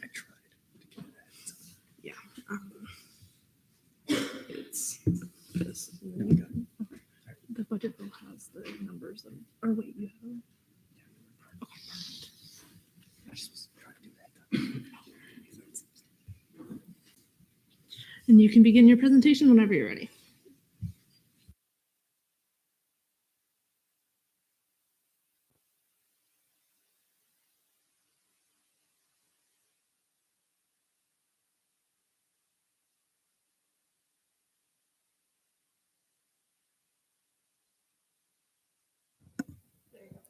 Sorry. Hi, my name is Sophia. I'm the Executive Director of Nighthon this year, and here's our proposed budget for the 2023 to 2024 fiscal year. Nighthon is the dance marathon program here at the University of Central Florida. We work year-round to educate, inspire, and unite our campus with the local Orlando community in the fight to end pediatric illness. Our efforts provide support to our local children's hospital, Orlando Health Arnold Palmer Hospital for Children, as UCF's largest student-run philanthropy. Nighthon is run by a management team of 6 students who then oversee an executive board of over 40 students. This executive board then oversees our internal leadership team, known as Impact Team, of over 120 students. In addition, we also have team captains from over 50 organizations, both from our main campus and satellite campuses. We also have the unique opportunity to engage UCF alumni as well as local students at our K-12 programs. Nighthon as an organization hosts monthly events, all leading up to our 20-hour main event in the spring. Looking back at fall 2022, Nighthon hosted a variety of events, dealt with recruitment, awareness, and fundraising efforts for our program. We started the year off with KT Carnival as a kickoff event to reintroduce our organization to campus and recruit our Greek and RSO teams, as well as individuals who may not have heard of our organization. We then had Moralloween, in which Nighthon was able to invite our Greek and RSO teams to help us program for this event. We also utilized this as a small-scale fundraising push, and we were able to invite our Miracle families to campus. Champions Challenge is Nighthon's largest fundraising push of the fall semester, where we really get to teach our participants how to fundraise before we enter the spring semester. And we had multiple family parties throughout the semesters where we got to invite our Miracle families to campus so they could create personal relationships with our participants. Nighthon has really focused on fostering more collaboration within our organization this year. We partner with Homecoming during Homecoming Week to sell early access tickets to their events. We also partner with both the Rosen and downtown campus for tabling days, and we're hoping to host a small-scale event at the downtown campus next semester. We also collaborated with campus activity boards for the opening ceremonies of our Champions Challenge to host a movie night, and we're consistently collaborating with our community as we brought back the alumni relations position this year to better our communication with alumni, and we're consistently helping our K-12 programs. Looking forward to spring 2023, in January we will be hosting a recruitment week, which will include a collaboration game with men's basketball, as well as an event called Believe in Tomorrow, where we'll host a miniature hospital tour at our campus. In February, we will host our spring fundraising event. We'll also host Battle of the Bands again in collaboration with campus activity boards, and we'll host our annual dodgeball tournament. In March, we'll host our Dancer Appreciation Week, and in April, we will host our 20-hour main event.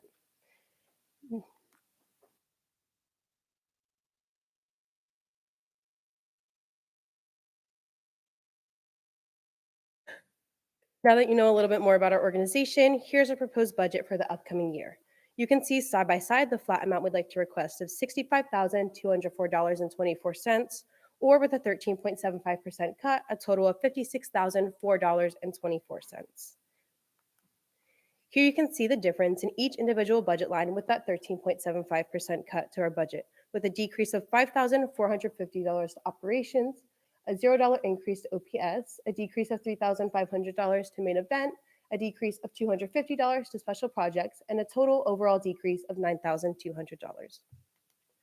Our operations budget line is utilized to support our large internals team in supplying our organization with uniforms and providing training and onboarding needed to ensure members of our organization are successful in their position. This budget is also utilized for our promotional items and main event shirts, in which we use to encourage fundraising throughout the year and reward our participants in their efforts to support Orlando Health Arnold Palmer Hospital for Children. Finally, this budget line is used to fund associated expenses for members of our executive board to attend the Dance Marathon Leadership Conference, where students learn leadership skills, event ideas, and position-specific practices to have a successful year.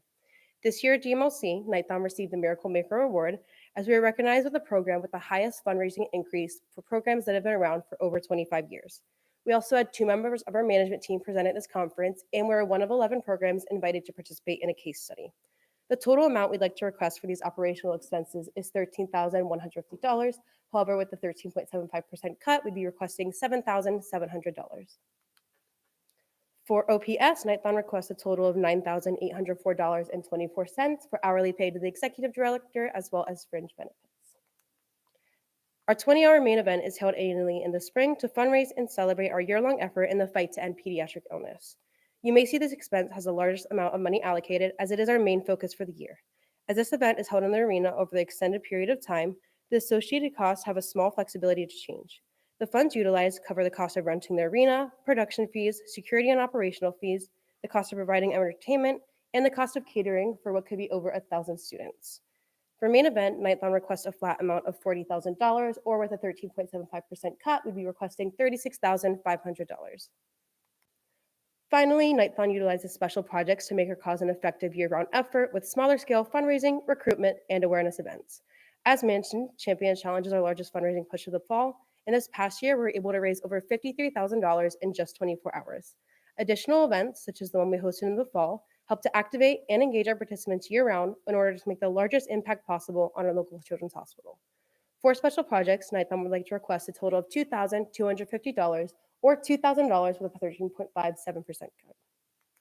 Thank you. Any questions for the entity?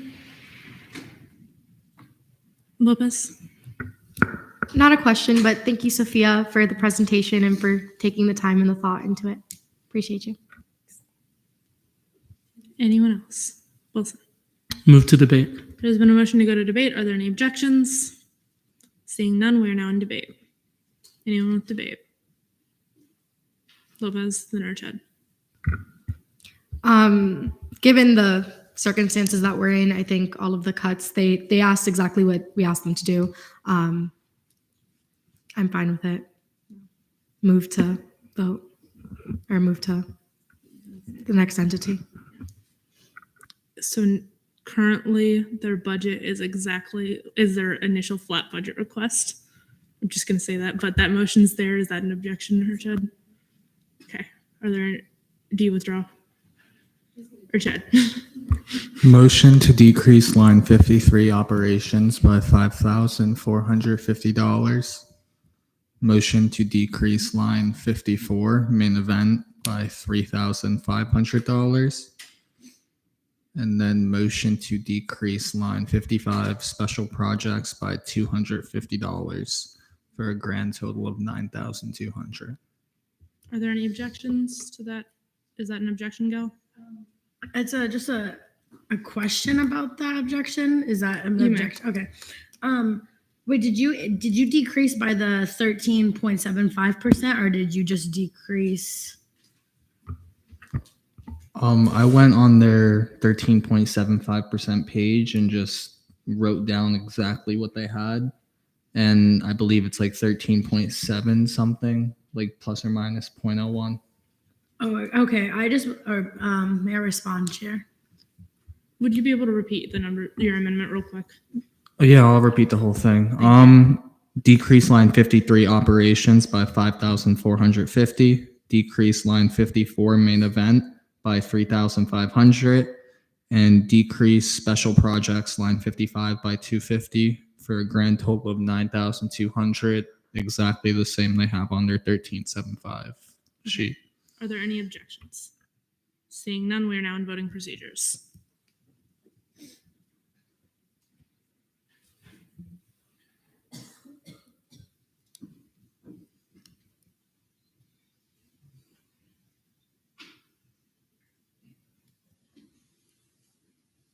With a vote count of 12 to 0 to 0, the amendment passes. Is there anyone else for debate? Demarla? Motion to move to the next entity. There's been a motion to go to the next entity, A&SF Budget Committee. Are there any objections? Seeing none, we are now there. And I yield the chair to Vice Chair McClellan.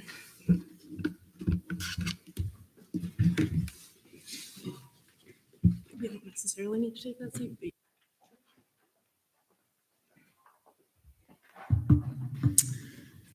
Whenever you're ready. Awesome. This mic is on, I hope, because otherwise that'd be embarrassing. Okay. Hi, I'm the budget committee head, so I'm presenting on this. I need to use the clicker. We do this. You guys all know that because you sit on the committee. I hope I don't need to explain it to any of you because you've been here for 2 days now. This is the budget request.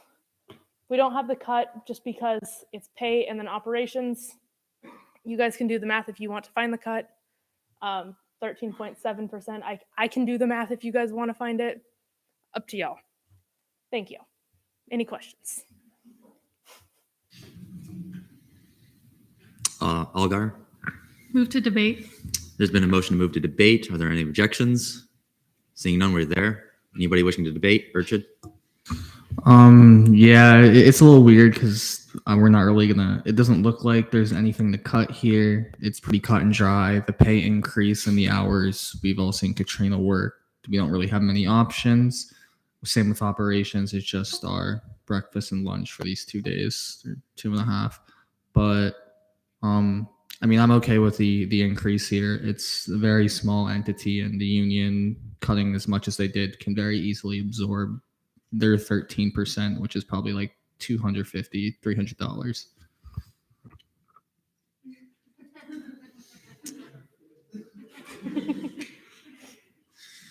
Alrighty. Is there anybody else wishing to debate or a motion?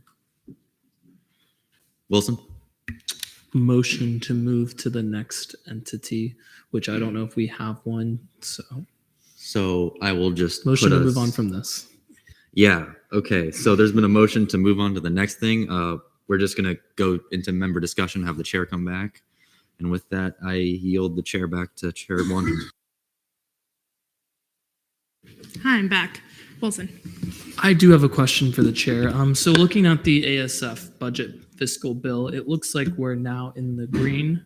Is that correct in terms of what, even with all the cuts and everything that we have taken for the various entities, is that correct? We have about 265,000 to allocate. Is that true? Correct. Okay. Yes. With that, I think it would be in our best interest to try to make the union a little bit more whole because of the cuts that they took. I will say we still have to go through the OPS stuff. Or Jed? I was in the motion to go back to OPS. We'll deal with the excess after that and any other we have to look at. So, can you just write like OPS discussion? In member discussion? No, in new business.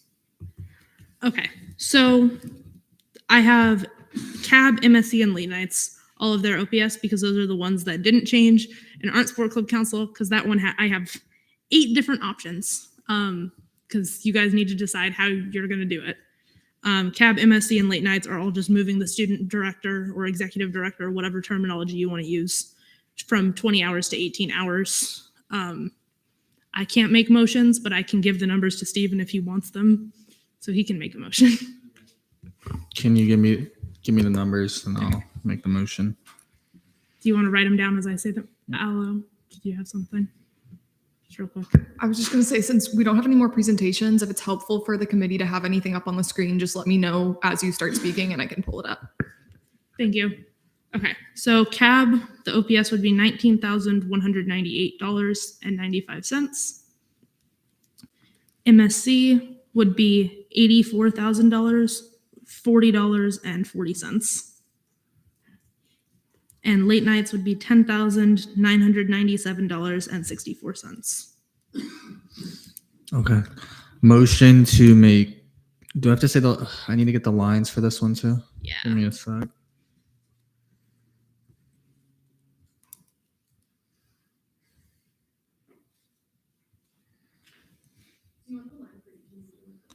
I just need cab.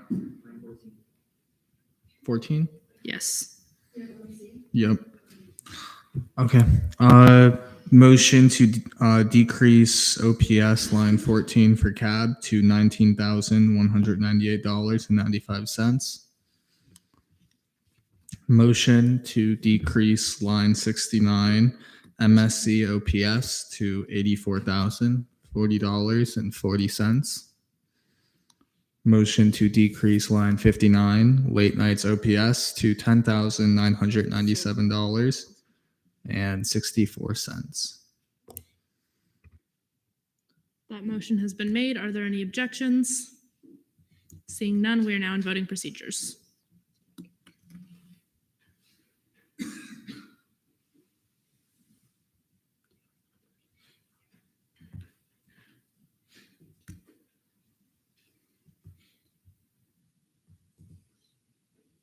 With a vote count of 13 to 0, that passes.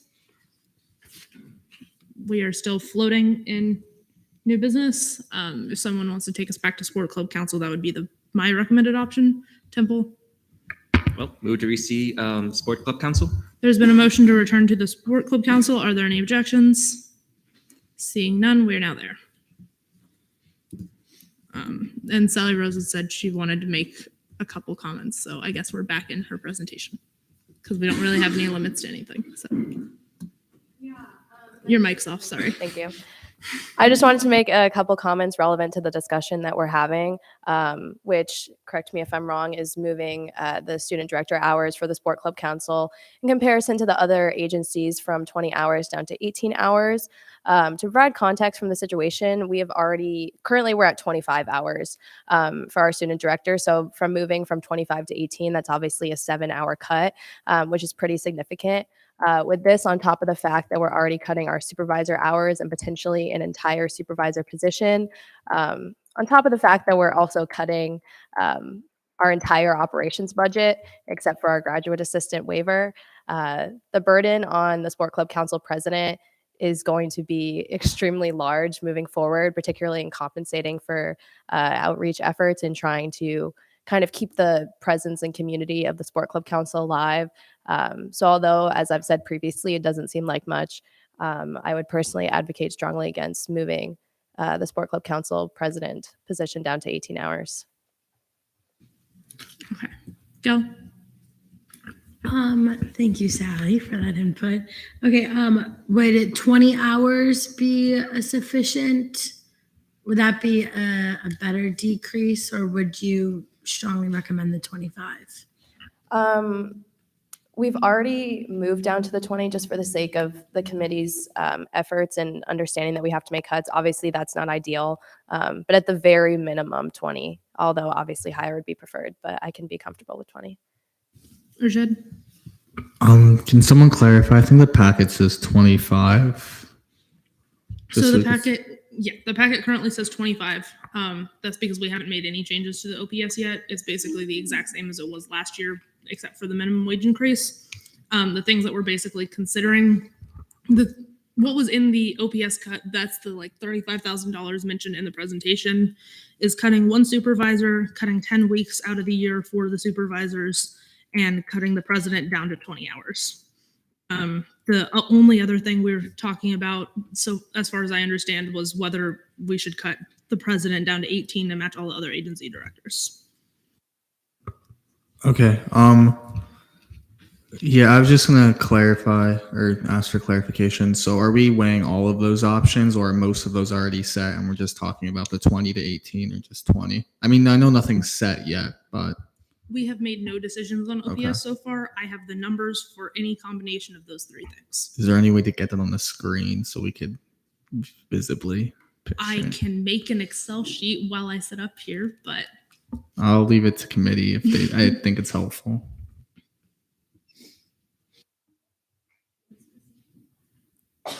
I mean, if you guys have debate to do, I can like call on you guys while I make the Excel sheet. So, or I can make Sean make the Excel sheet.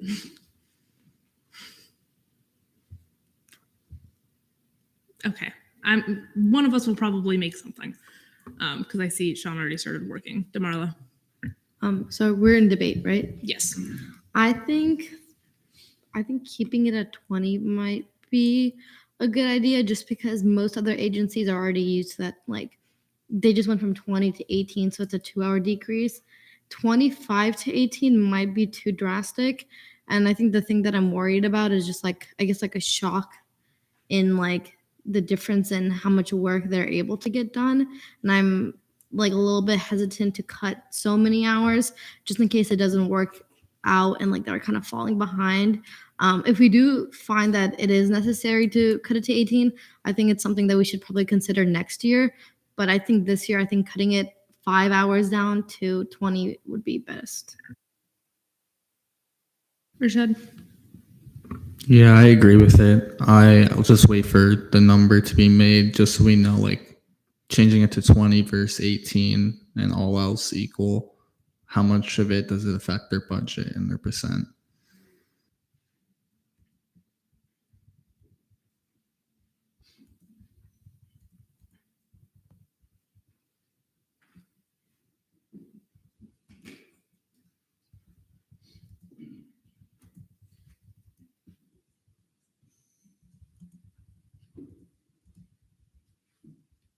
Okay, I'm almost there. I just need to put in the actual numbers.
Okay, Allo, oh, it's currently untitled. In a moment, there will be a spreadsheet on the front page that will have a title called SCC numbers because I don't have creativity at the moment. On the front page of like the budget committee Google Drive for this year. Not the one called SCC OPS because I'm pretty sure that's the one that Sean started. Yes.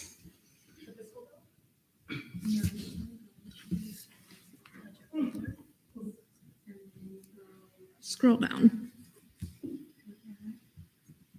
Okay, you might need to refresh the page.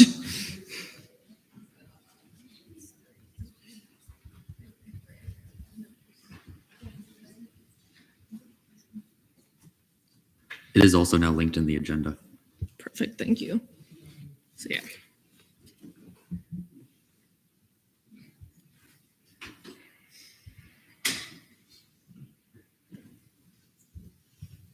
Okay. Wilson. Column E says, what's the difference? 20 hours, 11 weeks, 20 hours in 1 week? Yeah, okay. So I'm gonna real quick explain the difference. The difference between the 18 hours, 11 weeks in 1 week and 20 hours, 11 weeks in 1 week is whether or not you cut 10 weeks from the supervisor over the summer. Yeah.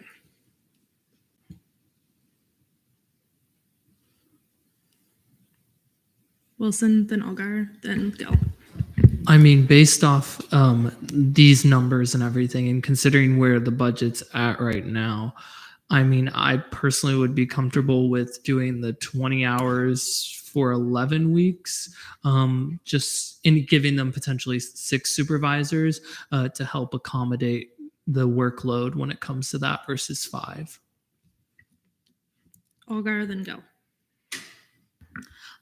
Looking at the numbers as they are, I would agree with staying at the 20 hours, but either going with the 5 supervisor for 11 weeks or the 6 supervisor for the 1 week. I think that's the decision I'm split between right now. Go. Yes, may I ask a point of clarity or information? I'm a little To who? You, sorry, Yes. the chair. Okay, I'm a little confused on the 11 weeks, 1 week still. Like, could you explain that further? I apologize. So basically, the discussion is that currently the Sport Club Council supervisors work for 11 weeks over the summer.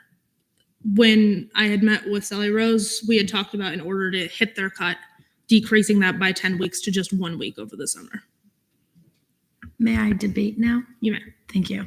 Yeah, I would be okay with same thing Algar says, 20 weeks or 20 hours, 1 week for the 6 supervisor, or the 20 hours for 11 weeks with the 5 supervisors. I feel maybe we could come back to see if we do have extra money, but I would say for now, I think the best decision, because I think we're going to receive a bunch of agencies that also want more money, would be the 5 supervisors, 11 weeks, or 6 1 week. Richard, then Wilson. I want to know what Sally Rose's opinion is on the matter. The difference is about 3,000 between those 2 options, which is pretty immaterial compared to her budget and the entire budget as a whole. So honestly, whichever she's more comfortable with, I would say to urge the committee to go along that way. Would you like to direct a question? Yes, please. You may. Sally Rose, which of the 2 options would you prefer between the 5 supervisors for the more time or an extra supervisor with less time? I would absolutely say having the 6 supervisors and not having the activity over the summer, mostly because of the home event coverage that I was talking about. And although it may not seem like a lot, the difference between having 5 people and 6 people really does make a difference. And especially, as I said, with trying to share the load of the president's workload as well and taking that off of our GA, having the extra person really will make a difference. Whereas over the summer, it's much easier to have our graduate assistant kind of handle the activities that we have going, and our assistant director if necessary. Wilson. I'm good now based off what she said. Richard. Correct me if I'm wrong with this motion for the number. So it's their original OPS number, what they have now, 75.9, less our decision, which it looks like the 66.8, correct? Yes, that Okay. sounded like what the consensus was. So motion to decrease line 107 OPS by $9,039, implementing the. Sorry, what were you asking? What did you say the original budget was? Well, it says on the OPS sheet 75,900 for OPS, and if we're taking the supervisor. The current OPS on the budget bill is 96,206. All right, I'm looking at the wrong number then, but let me recalculate it.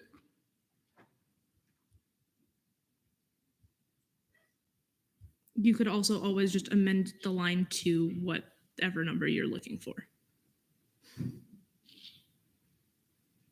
Go. Move to a line, oh, I just missed it, 107 to 66. We're doing the 1 week, correct? Or did we do the 11 weeks? The 1 week, okay. 66,861. There's been a motion to amend line 107, Sport Club Council OPS, to $66,861. Are there any objections? Or Chad, is that an objection? It's a question, just in general. Does the 66,861 include the grad assistant and president for the OPS hours? Because I don't believe it does. It should, because Oh, I okay. just altered like what the sheet was. I didn't do any math to subtract. I just changed a sheet that I had a copy of around in order to get the numbers. So to verify, the $66,861 includes the 6 supervisors, but also the grad assistant and the president in their OPS calculation. It should, yes. Okay. Can I ask, is this for the 20 hours a week or the 18? This is for 20. Thank you. Okay. Are there any objections to the motion that was made? Seeing none, we are now in voting procedures.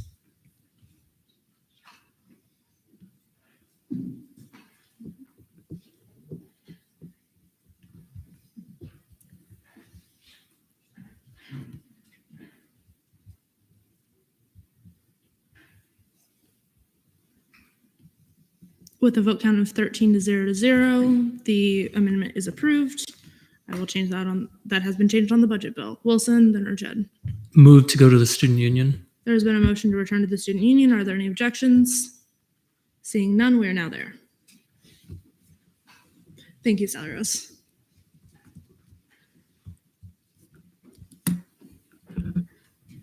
And just for the committee's knowledge, I'm not sure if all of you are looking at it. We currently have $318,374.82 remaining. Wilson, then Urched. Just wanted to kind of, as we were all feeling the temperature of the committee and everything, since the student union did take the largest cut from its area, I wanted to kind of ask a question, if I may, to the director of the student union regarding, we have $318,000 to allocate, not saying we're going to allocate it all to you necessarily, but what would be a priority in terms of what to kind of make you whole a little bit? Sure. From what we've already done. Thank you for asking.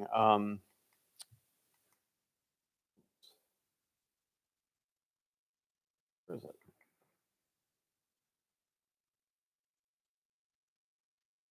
Here we are. So the OPS would really be where we would prioritize that. So as you noticed, AKS Arena closing was an option here that you all have taken us up on, and not arguing with that. We've already started some conversations with staff, and we all have known that AKS facilities are not going to last forever. And so best to just rip the Band-Aid off and move forward with it. So the other things are still on the table because we still have that 20% across the board. So the AKS removed from that doesn't solve this 20% cut. So it's still 20% of everything else has been cut. So really, all of those things affect the quality of student programs and really everybody in the room and their ability to host successful programs in the student union.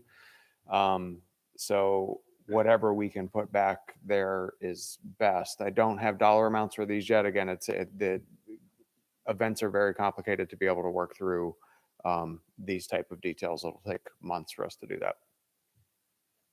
I had already called on Urched if you have something. Otherwise, I'm going to go back to Wilson. Wilson. So based off, it looks like in your request, you already went down to OPS from the 1.4 million from last year to the 1.04476 and 34 cents. If we were to get you back to that number, would you consider that a good amount for dealing with what's to come this year? Which number? The 1.034476 and 34 cents. So that would be the 1.4 million less penthouse and the all-night studies, right? Right. Yes, that would be. Okay. That's a reasonable number. That probably at that number, if I'm remembering the number correctly, none of these other things should have to happen. Okay. Which is best case, I think, for us at this point. Wilson, is that a debate or follow-up from? Well, I was actually going to make a motion to amend the You line may. item. Can I make a motion to amend the current line 165 OPS to 10? Line 165 is not OPS. No? That's operations. Oh, I'm sorry. I was looking at the Excel sheet. 163, thank you, OPS to 1,103,476.34 cents. Are there any objections? Seeing none, we're now in voting procedures.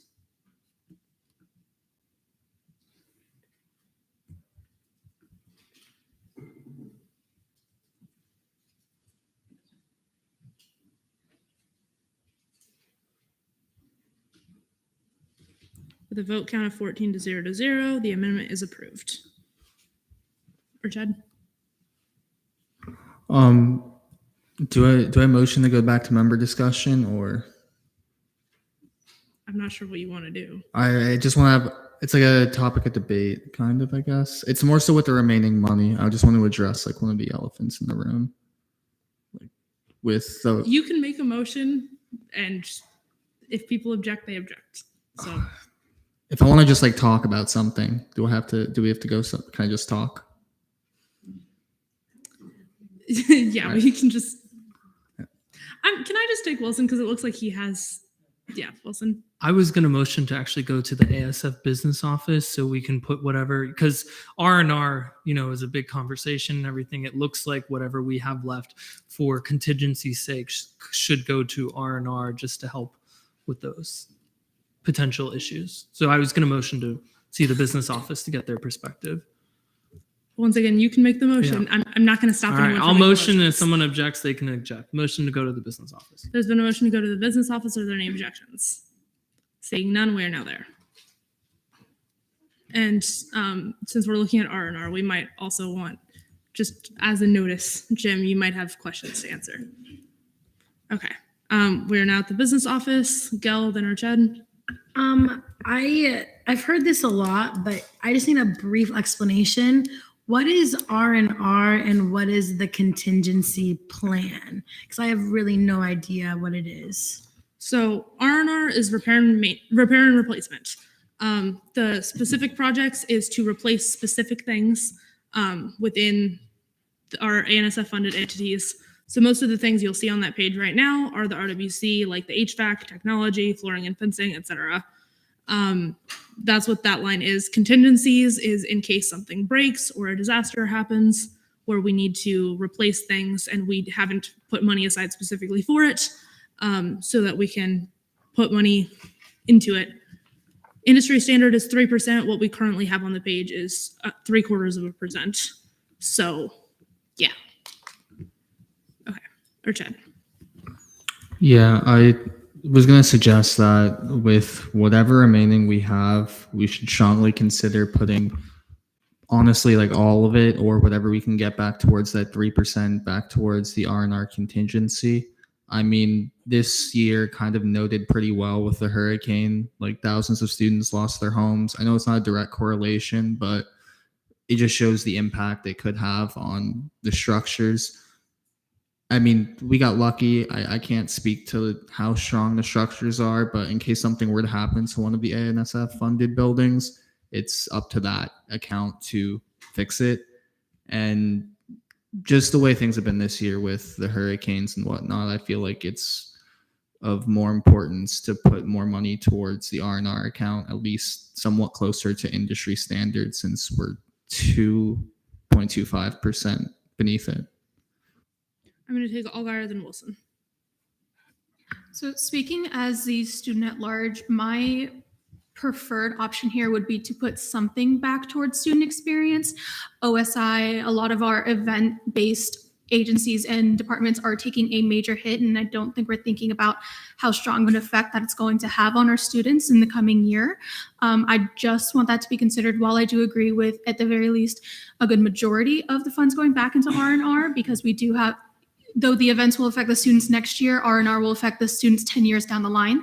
So I do agree with that statement, but I would like us to at least consider the option of putting a little bit back into student-based or student-facing funds. Before I have Wilson to go, I'm just going to real quick run over the things that were removed from R&R before we even got here. Turf fields, one was cut because of what's already in the R&R account is enough to pay for one set of turf fields.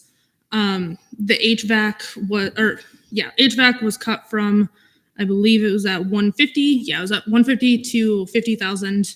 And then fitness equipment was cut from 175 to 0. Roof replacement was left alone. Technology was cut from 200,000 to 0, and flooring and fencing was cut from 75,000 to 0. So just To be clear, we have, if we were going to completely refund R&R, which obviously we can't do because we don't have the money, it would be a lot more money than we have. So just keep that in mind while we are discussing this. Wilson, and then I'll take Gal. I was just going to ask Dr. Posey, if I may, in terms of kind of what we have left over regarding, because I do understand the student experiences, of course, are important and everything, but I think going back through all the agencies and departments and kind of reallocating it, we would take longer time, but also I feel like the impact is important with R&R.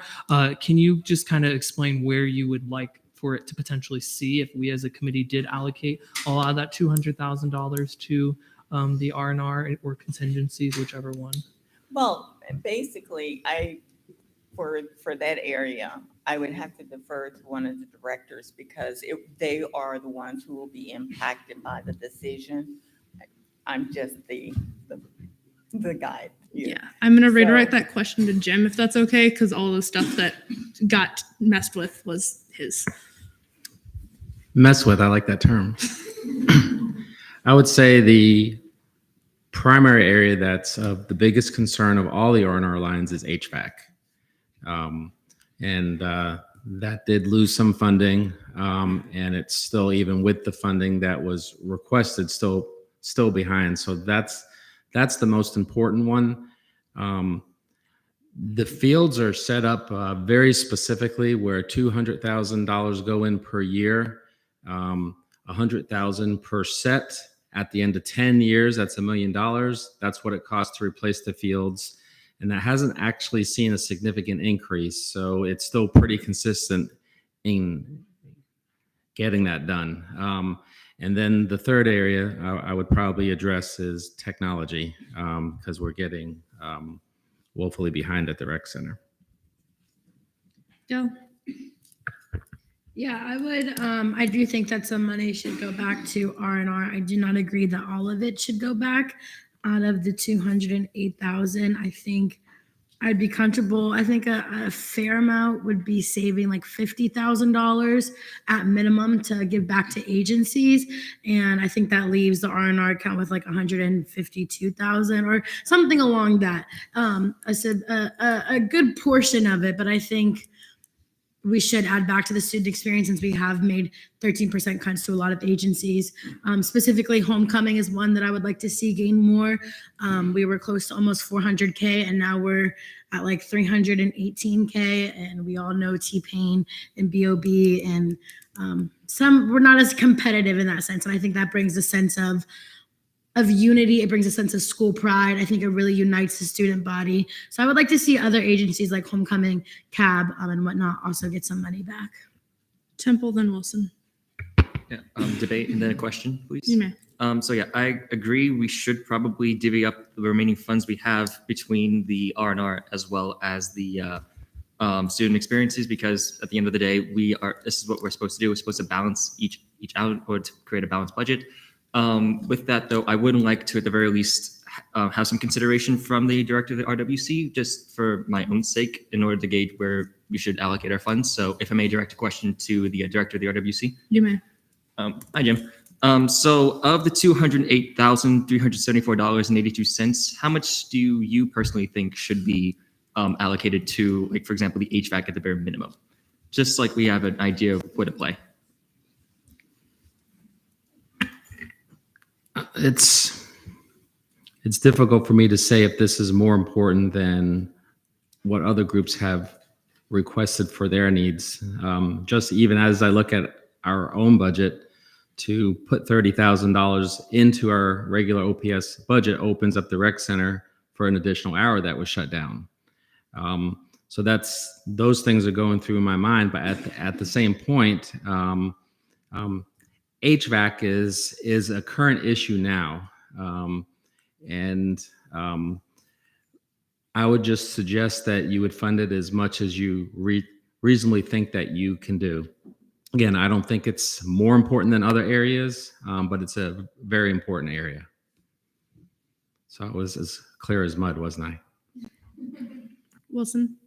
So it looks like I agree with Senator Gell in terms of kind of looking at student experiences and everything. I think a better usage, which I'll direct a question to potentially Shane about this. But first, when it comes to what Jim kind of just said, I think a good route to go with is it looks like HVAC in the actual budget request was around 50,000 to be requested for R&R. So I think maybe fulfilling that request for HVAC for 50,000 and then taking 30,000, as Jim just alluded to, for OPS, so we can have the Rec and Wellness Center open for students for another hour would be beneficial. And then whatever is left over, I think it may be, because I know Shane, you and I have had these conversations way back when last year, that sometimes OSI acts as that support system for agencies when they need help with some items and everything. Maybe it would be better to just provide that money to you, whatever's left, and then work with the agencies on a case-by-case basis in terms of what they need, just so OSI as a whole, because those agencies do fall under the Department of OSI. So just going to clarify real quick. HVAC is currently funded at 50,000. It was originally at 150. Then Just wanted to clarify that point. Gal, then Allgaier, if you still wanted to. May I direct a question to Mr. Jim? You may. Thank you. Okay, so out of the RWC, we could fund, you would appreciate 30,000 extra dollars for OPS. Is there anything else besides OPS? Because I do know the RWC also took a big hit, and I think that that's really important for students' health. It provides a lot of resources, and we're already shutting down Knights Plaza. So what else do you see in the budget could benefit the main RWC or downtown RWC? Downtown to open up one additional hour is $5,000. So if you, instead of going 11 to 9, you went 10 to 9, that would cost $5,000 for the year. The programmatic areas that took the biggest hit was intramural sports, outdoor adventure, and fitness. And so what you can't do is really take money away from extending the hours of the rec center and give it to the other programmatic areas. You either have to fund $30,000 to open up an additional hour, or make a decision not to do that and put money in programs, or put some money in addition to the 30,000. But I'm saying all that, and I know there's plenty of other needs as well. So I'm not trying to say all this money should go to the rec center. But as the director, it is my duty to share some of the areas that were impacted at a very high level. I'm gonna real quick say, Brenda, if you want, you don't have to stand up there. You can sit down. And then I have Allgaier, Millington. Okay, so thinking about the numbers off the top of my head, if we were to say, so HVAC was originally funded at 150, correct? 150,000. So if we were to say put 100,000 back into our RWC as a whole, say we put 70,000 of that back towards HVAC, because I know that is an extremely important fact. I personally love the RWC. I'm not saying we should take the money away from the RWC just so student experience can be heightened. I have plenty of friends that work at the RWC. I take yoga classes at the RWC. I'm not saying to take the money away from you guys. So 70,000 back into HVAC, since that is of the utmost importance, and then something along the lines of that 30,000 divvied up either between OPS or programmatic, wherever the rest of the committee would see fit. And I would like to hear a little bit more opinion on that to see where that would be best suited. Millington, and then Damarla. Yeah, I was just gonna say I support the possibility of putting the 30,000 back for the extra hour at the RWC, along with even throwing in the 5,000 for the extra hour for downtown. Both of those and the HVAC, putting in about 85,000 back into RWC, they would still be at like a 12.6% decrease, which is still pretty close to the 13. And we would still have a good amount over. So I'm leaning towards that like 85,000-ish, 80,000, depending on if you guys like the downtown idea as well. So I have Damarla, then Savage. Leslie basically said what I was gonna say, so. Vice Chair Savage. So a question I can direct towards Jim, if I may. So Jim, just kind of wondering from your opinion, when we're talking about this 30,000 to potentially go back into opening the gym, the extra hours, just due to like the amount of foot traffic that the gym does see at those hours, which I know did play into your decision in cutting it into the first place, would you rather see more of that money go into programming and have a wider student effect? Do you think that would have that effect and also add to the student experience, which this committee has talked about? Or would you rather have like if you had to pick one or the other, which I know is an impossible choice, but just from previous conversations, it seems like the hour might not have as much of an effect as adding that money back into programming. But please correct me if I'm wrong. I was actually surprised 6 to 7 does get pretty good use, and it does help us when we sell memberships to faculty staff. 11 to 12 was clearly the lowest amount. So there's a huge drop off at the end of the day. So that's why I jumped at 6 first.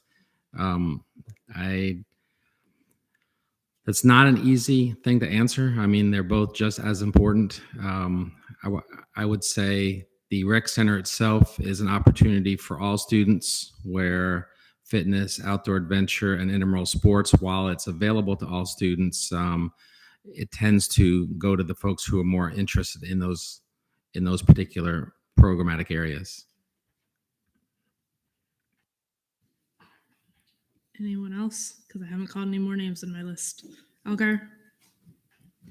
So I would agree with Millington's suggestion of the 85,000 and divvying that up as the rest of the committee sees fit. I don't know off the top of my head where the numbers would be best fitted. That's not my area of expertise, but I would agree that that is a very solid amount to put back into the rec center because it is as large of an area of student experience as a homecoming event and as a OSI event. Awesome. Does any of the rest of the committee have ideas? Because so far I've heard 2 people say as the committee sees fit, which doesn't help. McClellan? Then go. I guess I'll just say going back to what Millington had said about 85,000, I think that would be a good amount. May I direct a question to you? You may. Is the HVAC stuff in the RWCs or is that under the R&R under the business office? HVAC is under R&R special projects or specific projects. Okay, so it would be of that 85,000, it would be 50 into that and then 35 into OPS for the wellness center, right? That's the discussion I heard. Yes. Yes. Okay. Anybody good? Do we like that as a committee? If you want to make a motion, you can. Nobody's gonna stop me. It's still your turn. Okay, so motion to increase line I think it's line 5, special projects or specific projects by 50,000 and line, I'm scrolling to it, 98 OPS by 35,000. There has been a motion to increase line 5 R&R specific projects by 50,000 and to increase R&R OPS, which had a line number that I forgot, by 35,000. Are there any objections? Seeing none, we are now in voting procedures.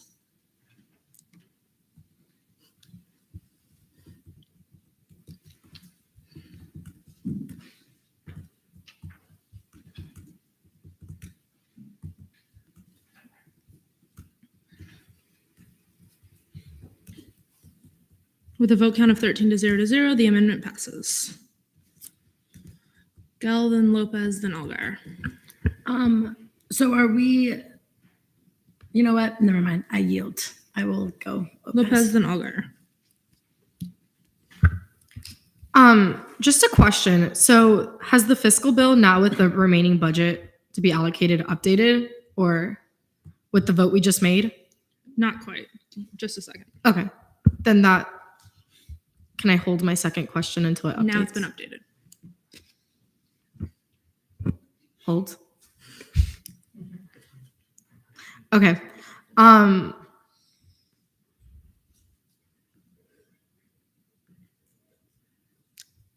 hold. Okay. Okay. If I may direct a question to Shane at this point. You may. All right. Shane, since we threw around some discussion about giving you the remaining funds into OSI, and having you be that support system for the other student experiences that have been compromised, what would that look like on your end as far as supporting events like Homecoming, where our artist fund has been severely taken a severe hit, and CAB, who's taken a bunch of programming hit? What would that look like on your end? If that's even an option. I would, instead of just dropping a lump sum into OSI's budget, what I would do, and I've been working on some numbers, depending on what number you all are comfortable with, of where I saw some of their cuts and what I'm concerned about cost related to some of their cuts in the different programming areas. My first priority would be to add that $7,000 back to Rosen, which is in the OSI budget, to bring them back to the current number they're at. But then I would probably, looking at what you're asking for, is you want it to go towards programming. So I wouldn't look at operation. I'd look at how do we continue to make sure to make programming a priority. I probably would go back and add a couple $1,000s to VUCF's large scale programming, which they severely cut. Court cut a chunk out of their programming budget. The two biggest line shares, although they're the biggest OSI programming budgets and agencies, is I'm really concerned about the cost of production. Homecoming cut that pretty significantly, and I'm afraid that that's going to come back at a solid number anyways. That is more than what they budgeted for, and that's going to just have them trim programming dollars. So I'm working on some numbers. So I would add money. If I would add to Homecoming, I would add it in production and concert. And the reason why I'd add concert, because, and I know a lot of people say, well, it's got a lot of money. If you look at what generated their revenue this year, it is the talent in the concert. And so if we underfund that and they have to reduce the talent, their revenue, they may not hit their revenue target, which could then cause a ripple effect with actually how much money they have. And then I would go into CAB's concert and comedy because of the production and add money there. And I can get you some numbers if you're comfortable with that. I can put some numbers together. Algar, did you still want to debate? No, that pretty much answers my question. I'm going to go in and look at the numbers myself, see like what. I'm good. Cool. Lopez, Demarlo, go. I just have for you a question for the chair. Yes. So with the R&R industry standard being 3% and the changes we just made for the HVAC, what percentage are we at right now as opposed to the 3%? Still 3/4? Because Still 3/4. Okay. So that didn't even make a dent into it? Well, the contingency fund is separate from specific projects. Oh, okay. Contingency is what's supposed to be 3%, not R&R as a whole. And we didn't move contingency. Understood. Thank you. Demarlo, then go.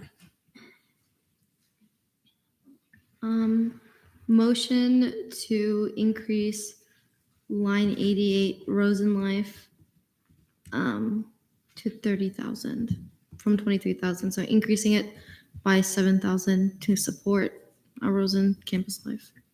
There's been a motion to increase line 88 Rosen Life to 30,000. Are there any objections? Seeing none, we are now in voting procedures.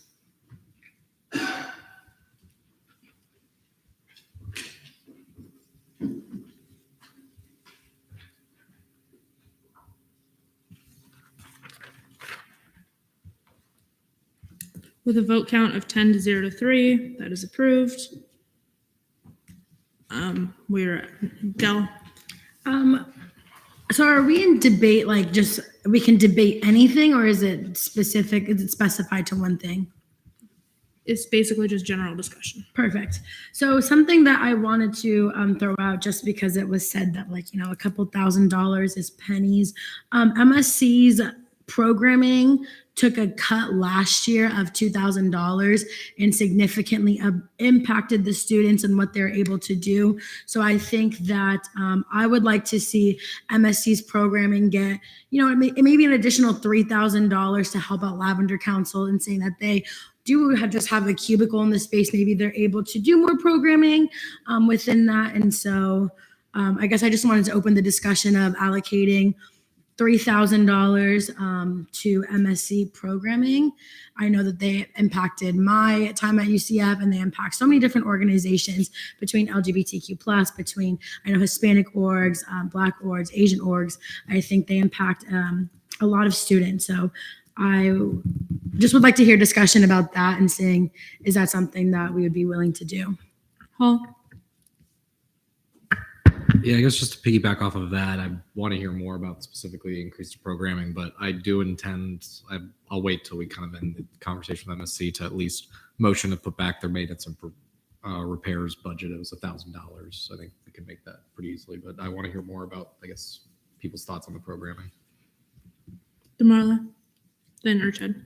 I also agree with increasing programming because a lot of the like cultural events that I've like at least been to on campus has a lot of them have been funded by MSC, and I think MSC is one of the agencies and entities on here that significantly, like its purpose, contributes to diversifying campus, which kind of I think is one of like UCF's cornerstones in a way, and I think it's so important to like encourage just promoting that type of stuff, even if it's just by $1,000, because that can make such a huge impact for all those like minoritized communities and just campus life in general. So maybe either 3,000 or 2,000 increase to operations and 1,000 to, or not 2,000 or 3,000 to programming, like MSc programming, and then maybe 1,000 to the floor stuff Dylan was talking about. I think that's in operations, but I might be incorrect. Sorry, it looks like MSC's graduate assistant got deleted from our budget because their OPS is not matching what it should be right now. Amazing. I need to fix that. Sorry. So that's going to up it by like $13,000.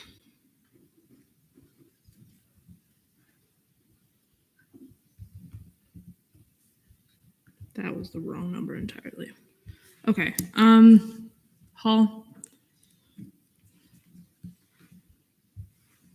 I'll let the comptroller go. I think he had his hand before me. Oh, yes. Sorry. No worries. I'm also in favor of everything mentioned with MSC and increasing those. But the other thing I do want to talk about a bit is just the effects of the contingency account. We are 2.25% below industry standard. The whole thing is like, I know we want to focus on programming and making sure the students can tangibly see like where their money is going. But the thing with like emergency accounts like this is you never really see the effect until you need it. I don't know to how much we should increase it by, but we should put a little more money towards it, in my opinion, because if something were to, God forbid, happen and some A&SF funded building like the Union or RWC were to have large scale destruction and we didn't have the money to fix it, all of these programming that we're trying to put on, that's just out the window if they have plans to use the facilities that no longer exist. I do think right now, based on the money we have in the account, we could probably like coast this year without adding more. But again, it's one of those, guessing games, figuring out should we increase. Nevertheless, like next year, they really shouldn't or can't do 0.75, but maybe to lessen the burden on difficult decisions so students may have to face next year in this committee, it could be helpful to at least put a little more money towards that contingency account if we can. Oh, then go to Marla. Yeah, to that point, I think personally, I know we're kind of talking about a lot of programming, but there's a lot of programming in a lot of other agencies as well. Particularly, like court had multiple ones that were only $500 but cut their entire event. So like, I almost feel like before we continue, like I agree with the comptroller that I do think we need to be thinking about that. And to be honest, if it was me, I would say let's put more money into that because it's going to save headaches down the line for the future. I mean, we won't be here, but whoever else has to deal with it next, it's going to become more of a problem. And the reality is if we don't do that now, what's more than likely going to happen is that when we are faced with that reality of putting more money in, that means we're just going to cut programming a year or two from now because that's where it's probably going to come from to make up for that loss. So I think it's better to kind of put the money in now see what we have left and then work with the remaining. But I also think like, I know right now we're focused on MSC. I love MSC, but also making sure that we're considering the programming that other ones do as well, just because some of those do also directly impact kind of the same groups that we're talking about specifically with this MSC stuff. But yeah, I would just kind of echo that. I think maybe right now we should have more of the conversation with the comptrollers talking about, and then go into kind of nitpicking which programs we want to put more money towards and things like that. I have Delvin tomorrow, and then Yes. I'll go. May I direct a question to the comptroller? You may. Okay. I don't really know much about this, like what these things are, so I really appreciate you saying these things. How much do you think is integral to, of the 120 something, or 100 and I think 23 that, or 102,000 that we have left, how much would you say we should put into that, or would be beneficial? That's more, as much as I'd love to have an answer for that, I don't think I do. I'm only going based off, it's an emergency account that really shouldn't be ignored, but in terms of what's the best number to have or put there, I don't really have an answer. Maybe Dr. Posey or someone else might have a better answer to how much might be ideal. I mean, because for me, I'd probably just be spitballing numbers, like maybe a quarter we should put back to R&R, maybe half of the remaining, like 130. I just know we shouldn't ignore it in its entirety, but I do understand the programming part, and I do think that if we just move money towards R&R now, we won't have to circle back later, and then we can just efficiently, hopefully, distribute the rest back to programming as we see fit. I'm going to redirect that question to Dr. Posey, since you would be the one who can answer it best.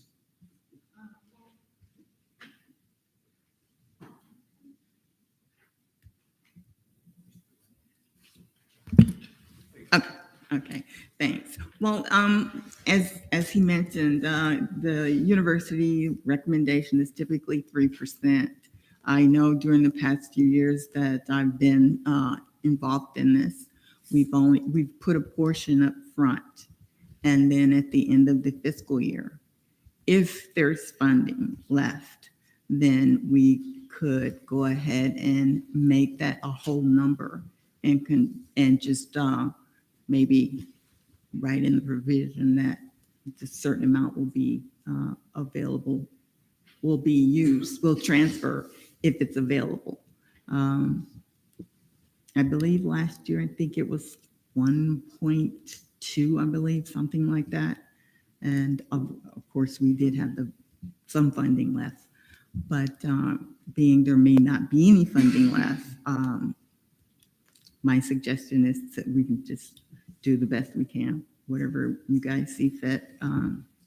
With that being said, I'm just going to real quick before I call on the next person, mention that the way we're currently talking about, because what Dr. Posey is referring to is in proviso language. Normally we put, okay, so the next or the first however much is left over to hit that 3% in the contingency fund, or in reversions will go into the contingency fund.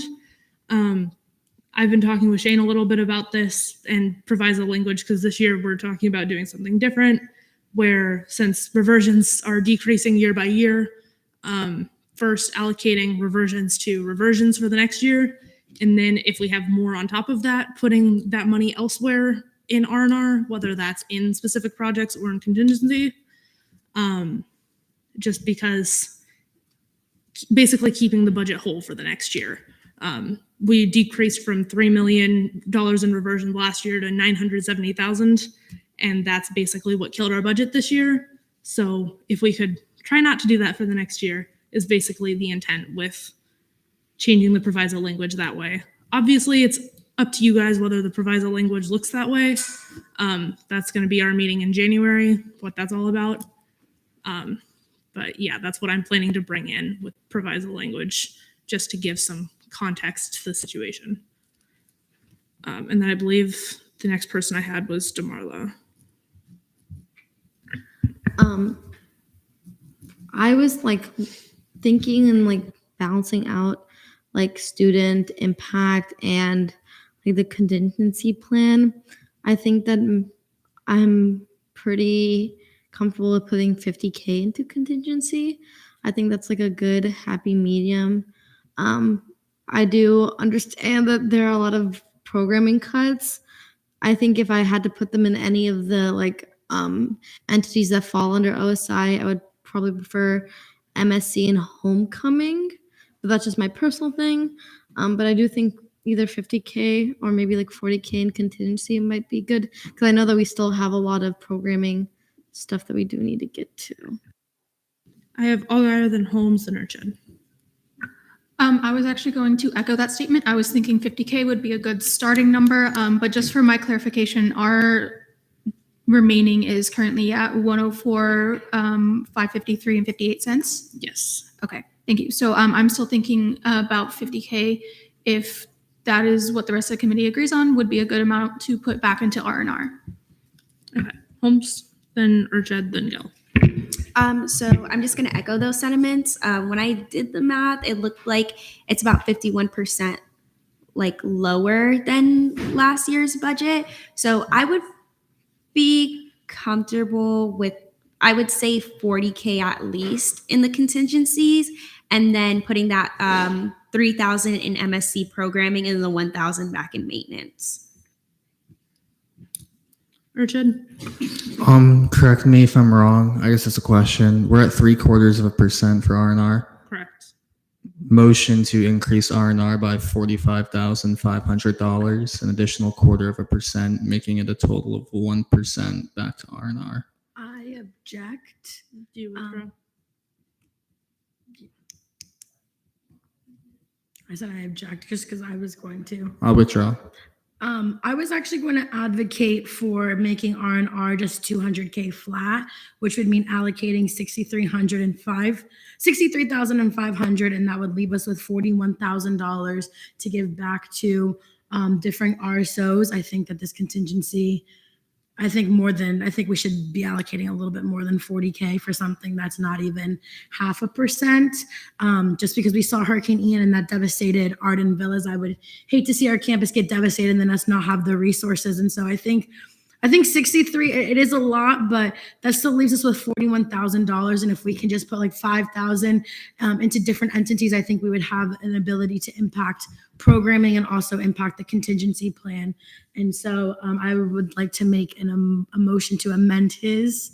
Just a moment, because he doesn't have a motion pending. I would suggest picking a percentage rather than a random number. Okay. But beyond that, go ahead. Oh, so then I will refer back to the comptroller for percents because I'm not sure how that works.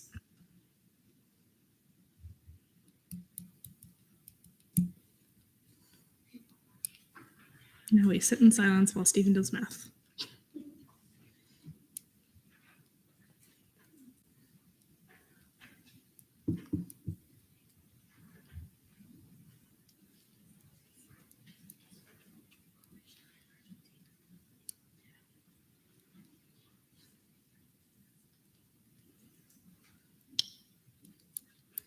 Richard? So it's towards the committee. I guess my suggestions are if we did 1%, it's 100. It's an increase of 45.5. If we did, what's it called? If we did 1.25%, it's an increase of like 90,000 or so. So I'd say I want to hear other opinions whether we should do a full 90,000 because I know we want to give more to programming. So I don't know how I feel towards doing a full like 90 and change, or if we should do something along the lines of 1.125%, which should get like some sort of a middle number around 70-ish. But I just need a minute to recalculate it. Paul? Yeah, I mean, I think just getting it up to 1 like the initial plan was is good. That gives us more than enough money. I think anything more, I mean, it's probably a good thing to do, but at the same time, doesn't feel like immediately necessary compared to at least getting that number up to the 1%. So I would advocate to just continue with the comptroller's original amendment. Lopez? I don't disagree with anything. Just out of curiosity, I would like to know what the 1.125%, like what that dollar amount ends up being, just to see the comparison. If we could be careful with the side conversations, they're incredibly distracting.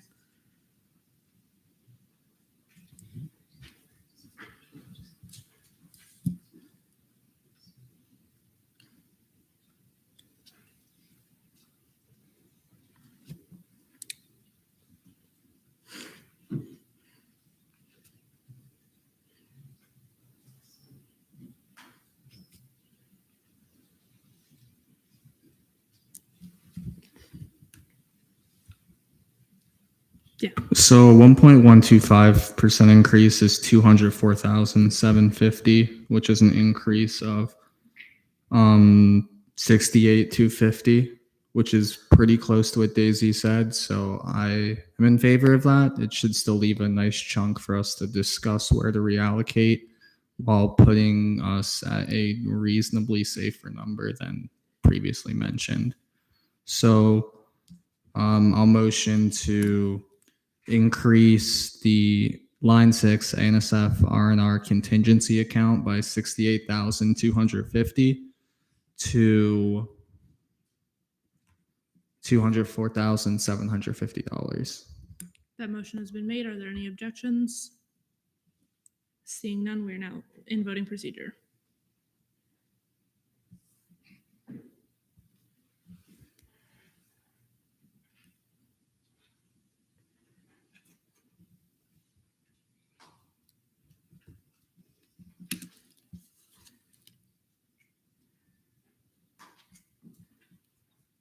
With a vote count of 11 to 0, the amendment passes.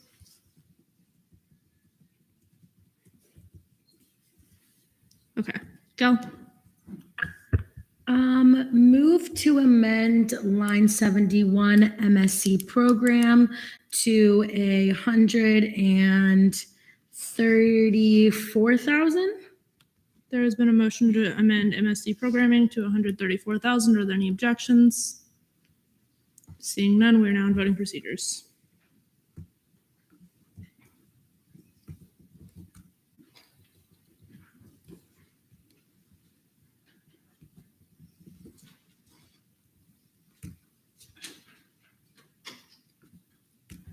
With a vote count of 12 to 1, MSC programming is amended.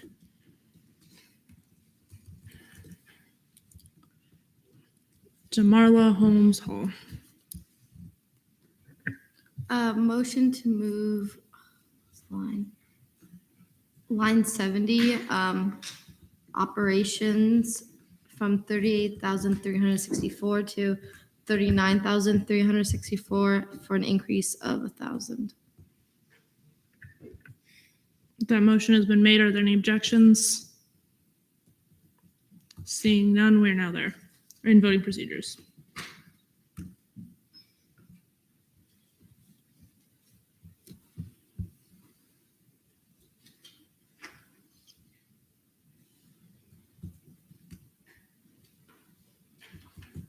With a vote count of 12 to 0, the amendment passes. I would remind the committee that MSC is the only agency that gets funding from a non-A&SF funded source.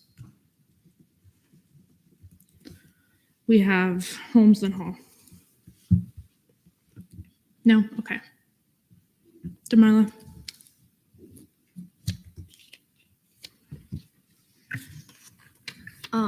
This is just like, I guess, a question I want to bring up to everyone, or not a question. I was thinking we kind of had this we had this conversation about this earlier when looking at the legislative branch and increasing their, I believe Stephen mentioned increasing their like banquet budget by like 500. I don't know if this was something you guys were still like, I was thinking of increasing it to like 1,000 now that we still have like a couple of like money left just to improve the quality. So technically speaking, the operations is still where it is. The banquet budget didn't really get touched because that was, the proposal was moving operations to operations. Technically speaking, the banquet still has 2,000 and retreat still has 1,500. Okay, so yes. I would like to increase operations by 1,000, but I want to hear everyone else's thoughts. Okay. I'm going to take Algar, Lopez, Urjed, Holmes, Hall, McClellan, Gell.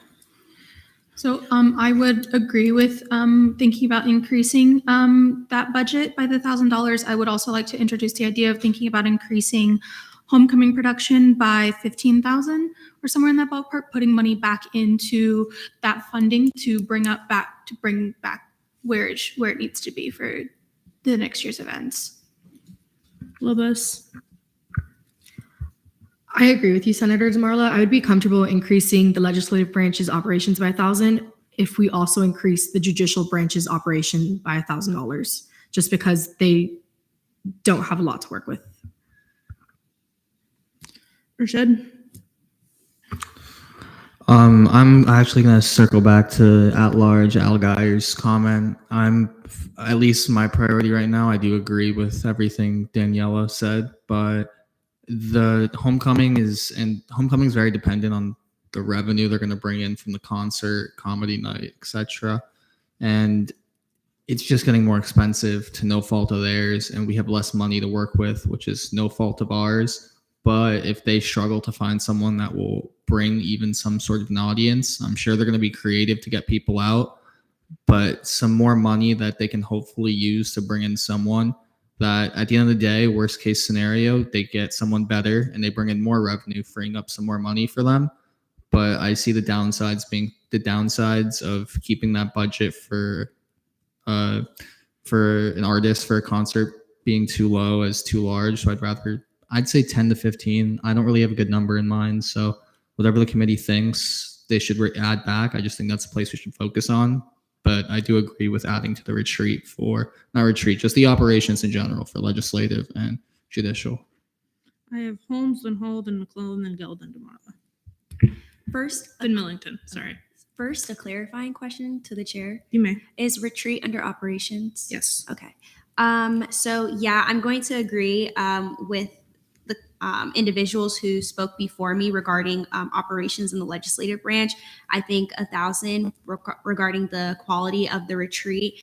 And then I would say maybe 20K is too high, but 15K at least for concert for homecoming. Hall. Yeah. So I know y'all spoke a lot about it. To kind of just give my 2 cents, particularly where my head's been at throughout the day of how to think about the best way to go about this. I'm actually going to advocate for a $2,000 increase to legislative budget, not because I want it going towards training. I'm willing to get rid of the banquet and put that towards training. I would like $2,000 that I can use specifically for caucus initiatives, because as of right now, the caucuses remain now unfunded. So now they're going to be entirely dependent on the D&I coordinator and MSC for anything that they do throughout the year. I know Chair Holmes can attest to it, that having at least some money that would still lower it from $3,000 that it currently is. It would kind of make it around, I believe, $333 per caucus since we have 6. But my mindset is that's better than nothing. That still allows them to facilitate events. I know, for instance, I believe it was the Black Business Showcase that we used the money for the ice cream vouchers for. It was not the same event. We used ice cream vouchers for something, and the event did go really well. So that's where I'm at with that. We can agree, disagree. I just wanted to kind of lay out where I would envision that money going towards, so that we increase the training budget, but then we also do increase something that does tangibly impact students, being the caucus budget, since those were eliminated. So real quick, it's right now McClellan, Gell, DeMarla, Millington, Holmes, or Jed. It'd be great if we, since y'all are all throwing out different ideas, someone needs to make a motion eventually, because otherwise nothing's going to happen. McClellan. Question, and then may I retain? You may. Question to Shane. Shane, for homecoming, would it be best to put money into productions or concert? Could you give me an idea? Because I'm thinking around 15,000. So remember, as an agency, they have some flexibility in that world. So if all of a sudden production comes up, only 10,000, like when they do all their quotes and their bids and things like that, they would be able to utilize that $5,000 for artist production. So if if you have just a number that you want to give, those are the two areas in homecoming I would give it to, is production and to end of the concert. And so I'm trying to work out some numbers based on what you all are talking about, like where to, once you fund like legislative and judicial, like where I would say, because I also would add, even though it's small pockets, I would add money to VUCF and court. I'd probably add about $2,000 each to their budgets, because their $2,000 goes a long way with some things. And then if you give me a second, if you guys decide what you want, I'll give you some more numbers that says, here's how much I would put in homecoming where, and I would also drop a little bit into cap. So I was going to retain to make the motion like right now, but I'll start with the motion. Move to increase line. Okay, I got to scroll down a little bit. Increase line 145 operations for the legislative branch. Increase that by 2,000. I also want to increase line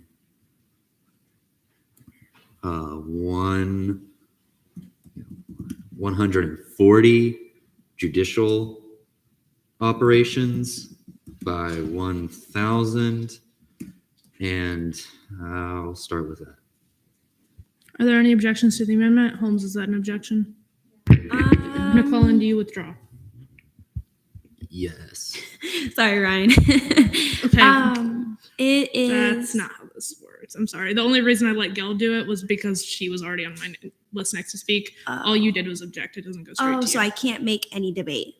No. Okay. You objected. Motion was withdrawn. Now it's Gail's debate. Okay. May I direct a question and then debate? You may. To Senator Holmes. You may. Senator Holmes, why did you object?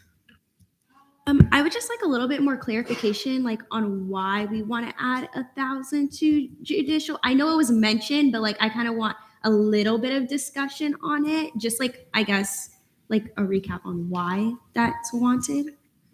Okay. I mean, I don't know the why of Daniela, why she would do that, but I fully support the motion of adding at least 1,000 to judicial. Their operations is only 3,550, and I think that their branch could use some more funding, especially for more events, different program that they also want to do. I love Juice with the Justices, but if we could give them a little more money to do maybe something more creative that they want to do as well, I think that increasing that would be fair. So may I make a motion to increase line 145 by 2,000 and increase line 140 by 1,000. Those lines being operations for legislative branch and operations for judicial branch. Are there any objections? Martinez, is that an objection? Okay. Are there any objections? Or Ted, is that an objection? Do you withdraw? No. Okay, we are now in voting procedures on that because pro-con is not a thing here because that's in Senate rules. So it goes straight to voting on objection or not. We do not have a minute. It's gonna be, I'm gonna assign no as the objection just because that's easier for everyone's brain. So the objection is no, yes is the motion. Aloe. Sorry. So just as clarification, all of the votes in the voting system Do they show up just as all say amendment. amendment? So it's going to say amendment, but we're voting on the objection pertaining to the amendment first. Does everyone understand? You're fine. Okay. Yes. Okay. Are you trying to withdraw your objection? I'll just withdraw. It's fine. Okay, never mind. We are no longer doing that. So are there any objections to the motion to add $2,000 to the legislative branch operations and 1,000 to judicial branch operations? Seeing none, we are now in voting procedures on the amendment.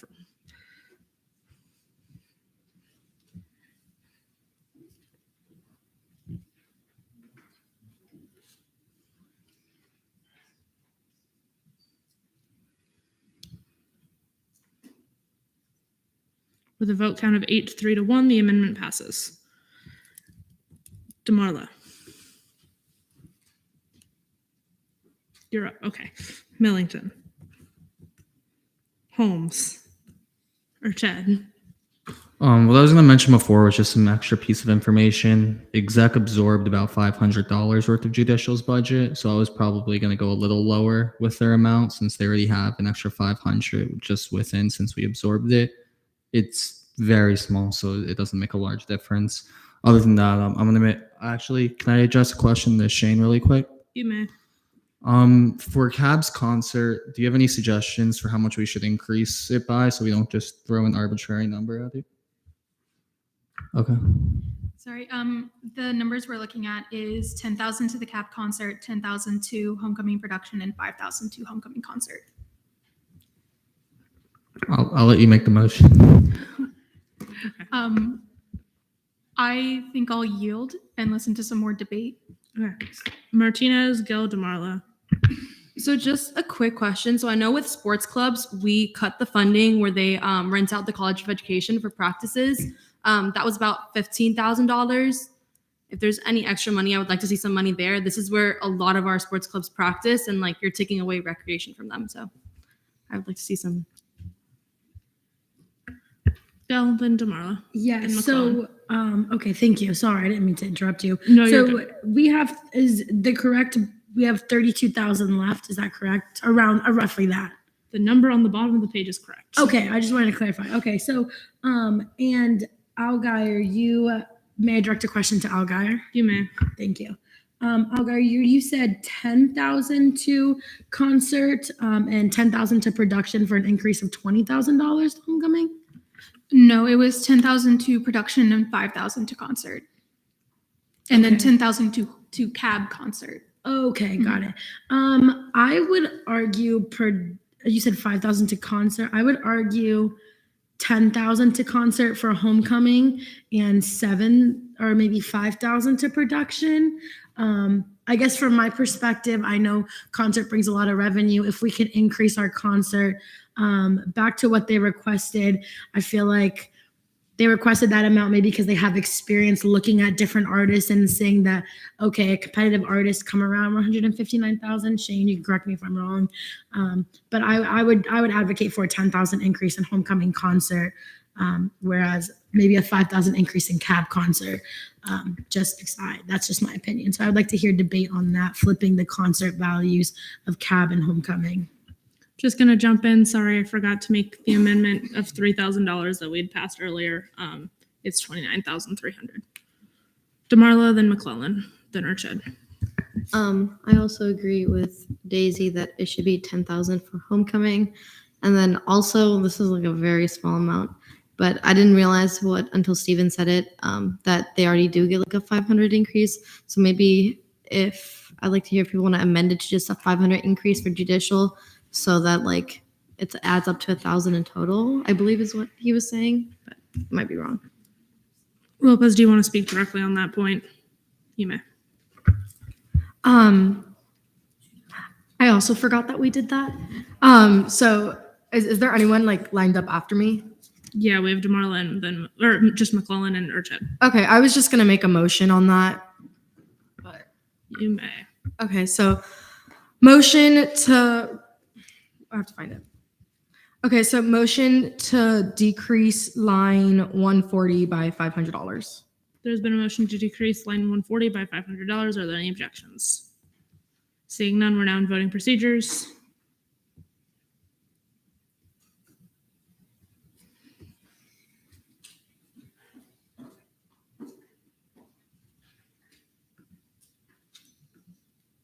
With a vote count of 11 to 1, the amendment passes.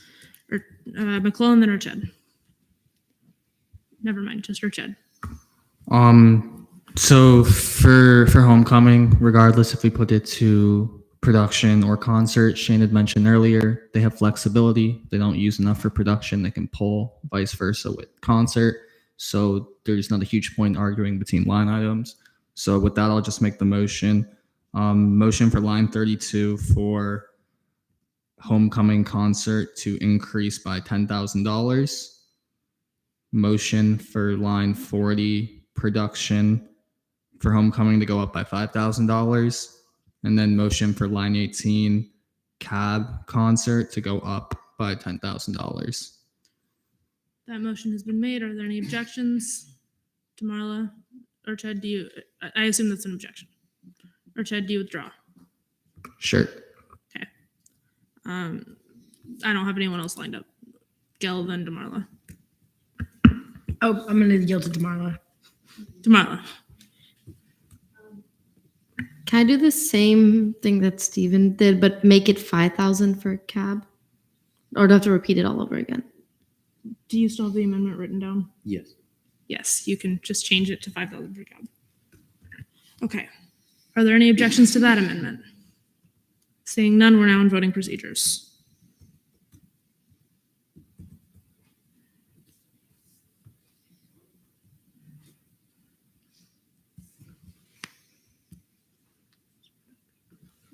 With a vote count of 12 to 0, the amendment is approved. Give me a second to fix it, please. Concert was 5,000. Yeah.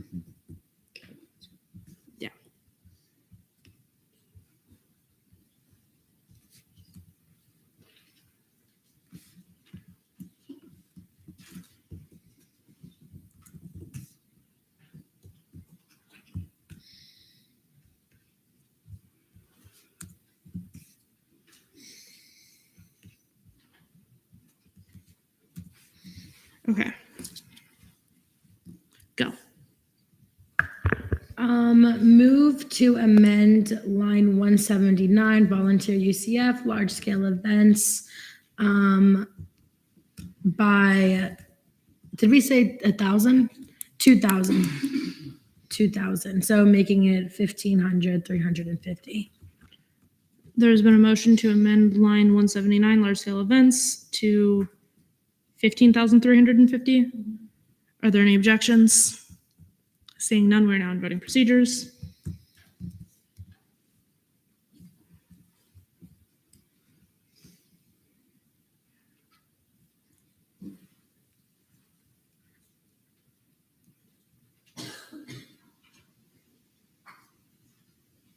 With a vote count of 10 to 0, the amendment passes. Lopez. I know we don't have a whole lot of money left, considering the really big decrease that we took in Scantrons and Blue Book services. I don't know if this is something that the committee would be willing to do. If we can potentially put just a little bit of money back into there. Shane, correct me if I'm wrong. I think one box of Scantrons was $1,500 was based off what Jax was telling me. I'm not entirely sure, but yeah, I think it was like $1,500. It was either $2,500 for one box for I think it was $1,500 for one box for 2,500 Scantrons that were in the box. That would just be, again, my recommendation since we took such a large hit to Scantrons. But wherever else the committee sees the money is fine. Just a suggestion. I have Temple, then Gell, then Arched, then Allgaier, then Damarla. May I direct a question to the student body president? You may. So for clarification, you would want the committee to add 1,500 to line item, is that 134? If possible. No. Yeah, I'm not necessarily opposed to that. I think that'd be fine. But I do want to put more money back into courts programming. They took a $7,000 decrease in programming from 27,000. We allocated 20,000. So I'd like to hear some debate about that. I know we only have, I think it's like 7,000 left. So I think even like 1,500 would go a long way, but I would advocate for a $2,000 increase in their programming. We'll quickly note that court took a $10,000 increase in their programming last year, but beyond that, Arched, then Allgaier, then Damarla, and Temple. Yeah, I guess I know we should do a little more towards programming where we can, but I know it's going to get tricky trying to figure out who gets what. So my suggestion was going to be to focus on tangibles that we provide to students, looking at Scantrons, free printing, other things that like aren't really like a programming thing, but are like a tangible item that students are receiving. So I'd stick to 1,500 with Scantrons. I was going to bring up free printing since it was already decreased, and then maybe some more to courts programming, 1,000 maybe. 500, whatever the committee wants. Okay. I actually wanted to bring sports clubs back into the mix. If I may direct a question to Savage, You may. how much was the rent for the practice fields? I'm assuming you're talking about the College of Education. Yes. Okay. So the price is actually going up. So it is $70 an hour for rental. I was actually pulling up the practice schedule when we brought it up. So Monday through Friday, and then sometimes on Saturdays and Sundays, rotating depending on events. We have clubs practicing for a minimum of 2 hours every single day, and that also goes up to 5 to 6 hours. So someone would have to do that math for me for what that whole week was. Although I would like to point out that the College of Education is typically paid out of the RWC's budget. So I don't have that exact number of what it has been in the past, but I believe Martinez said it was around 15,000. So Jim, I don't know if you remember off the top of your head how much the COE rental was. It was about 15,500 over the last few years. It is going up a little bit, but even if it went up and you had the same amount, you just get a few less hours. May I retain? You may. In that case, I would defer to what I'm assuming is semi-general consensus at this point, with putting money back into, at the very least, Scantrons, and then finding where we can fit a little bit of money here and there for the existing programming. I'm going to take it you don't know what retain means. Retain means you make a motion at the end. Oh, my bad. Yeah. Just was going to explain that. I have DeMarla, then Temple, then Lopez, then Arched, then Holmes, then Hall. May I direct a question to Shane? You may. Are there any other places that you would recommend? I know you listed a few, but you said there were like a few more that you think would need the most. And then I also have a follow-up question for you. So I gave some recommended numbers. I know that you've already implemented a majority of those. So what I would encourage you all to do, because you're talking that you have about only 7 to 8,000, I would go ahead and just put it to whatever projects else that you want. Okay. And may I direct a question to the chair? You may. Which of the programming like sectors, I guess, took like the biggest hit last time? Last time it would be Homecoming. Homecoming was the only agency that got cut last year. So all the other programmings increased? Yes, because the entities that took decreases were Homecoming, Legislative, and Exec. And there might be another one that I'm missing in there, but yes. Then I have Temple, Urched, Holmes, Hall. May I retain? You may. So I don't think I heard much debate in the opposite direction towards amending Scantrons and Blue Book services for executive. So unless anybody is going to object otherwise, I would like to move to amend line 134 to increase that line by $1,500 to a total of $7,500. There's been a motion to increase line 134 Scantron and Blue Book service to $7,500. Are there any objections?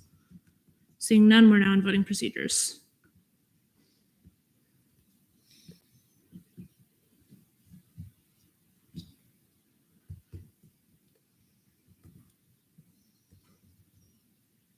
With a vote count of 11 to 2 to 0, the amendment passes. Lopez, had I called you after Temple initially? You did, but it's okay. I was going to make that same motion. Okay. Urched? Question, and may I retain? You may. Jim, do you know what line item the COE rental comes out of for RWC? It's in operations. Operations, okay. Just FYI, we have like $6,300 left. So. Okay. I'm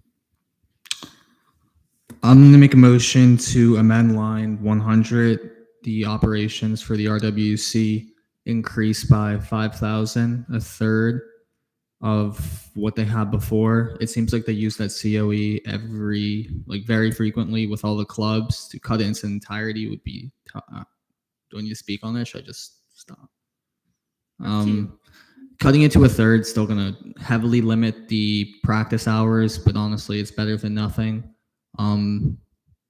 I think the clubs would appreciate having a place to practice now that, more places are being closed. But yeah. Okay. There has been an amendment to line 100 to increase it by $5,000 for a College of Education rental. Are there any objections? Gail, is that an objection? It's just a question before the motion. You before may. I decide. Did we already increase volunteer UCF by 2,000? Yes. Perfect. I had no objection. Okay. Are there any objections? Seeing. Yes, is that an objection? Yes, another question. I'm sorry. Last one. Quickly. Did we increase court already? No, we did not. But I think part of that is because they got a $10,000 increase last year. Okay. Okay. Are there any objections? Seeing none, we're now in voting procedures.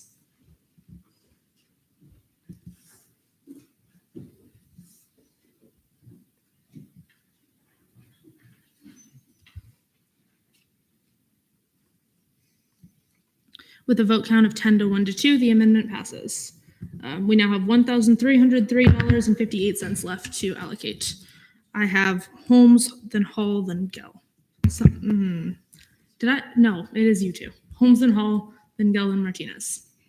I just wanted to direct, I guess, not attention, but discussion onto line 151.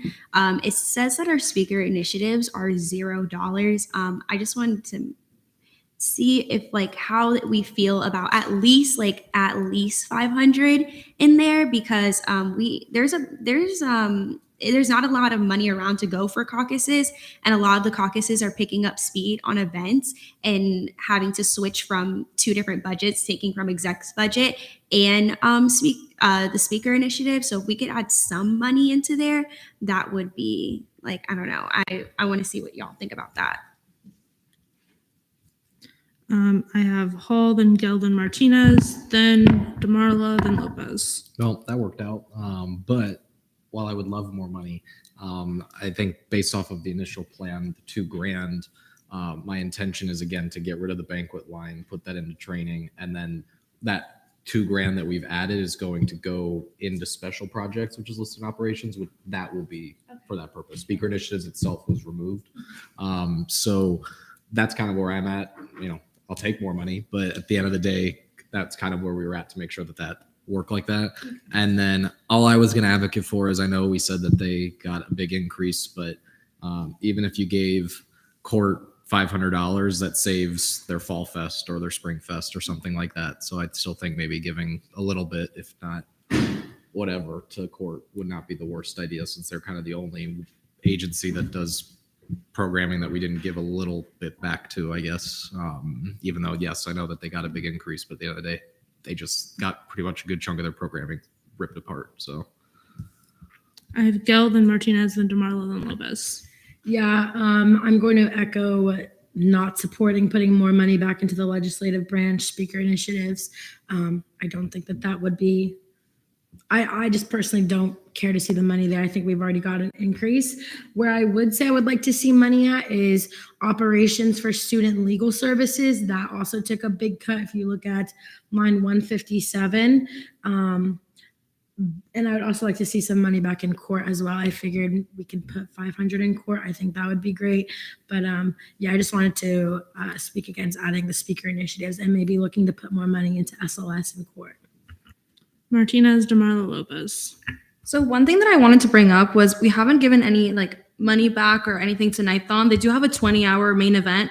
And for next year, so this budget's food, they only have $1,000 for 20 hours for usually over 6,000? Over 100 people. Yeah, way more, over 100 people, thousands of students. So if they could have $500 more or $750, that'd be great. DeMarla, then Lopez. Motion to amend line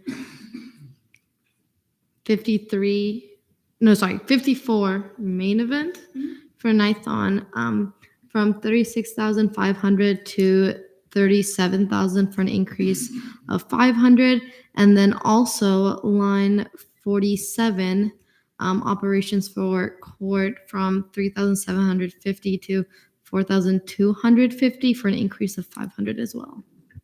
There's been a motion to increase line 54 to $37,000 and to increase line 47 to $4,250. Are there any objections?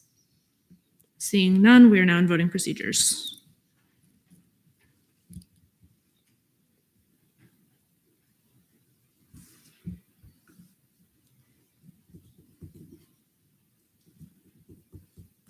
With a vote count of 11 to 1 to 1, that amendment passes. Give me a second to make that change. Then we should have $300 left.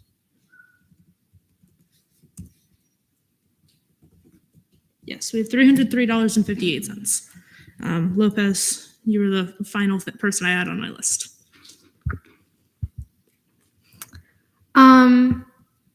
Okay, so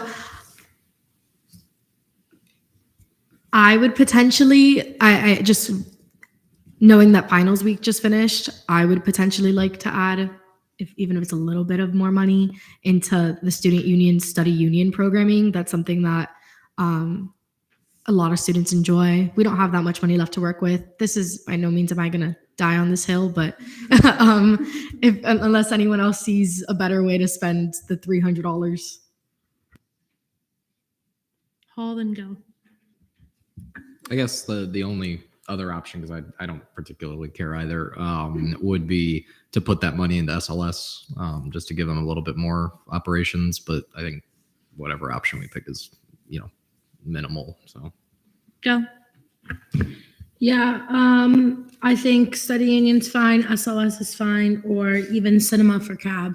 I'd be okay with either of those three entities getting the remaining 300 that we have. Cool. I need someone to make a motion to do anything. Demarla? This is a question for student body president, if she can answer this. Do you know how much it was impacted the study program? Do you know, tangibly, do you think do you think only half of the students? I know you probably won't have this answer. Do you want to direct that question to the Actually, student that's all. union? I just realized he was still here. Do you know about how many students that would impact? We cut I think we had 12,000. We cut it in half down to 6,000 that's used for promotional items. So really, we have coffee cups this year. We always do the shirts. The shirts are usually very well received.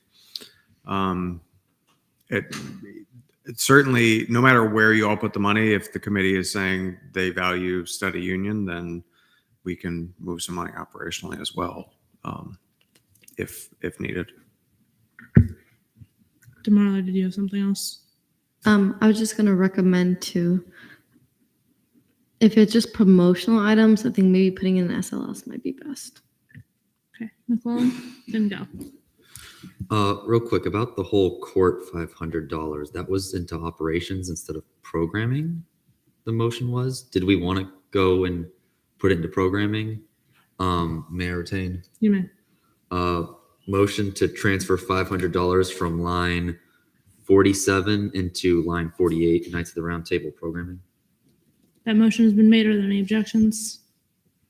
Seeing none, we're now in voting procedures.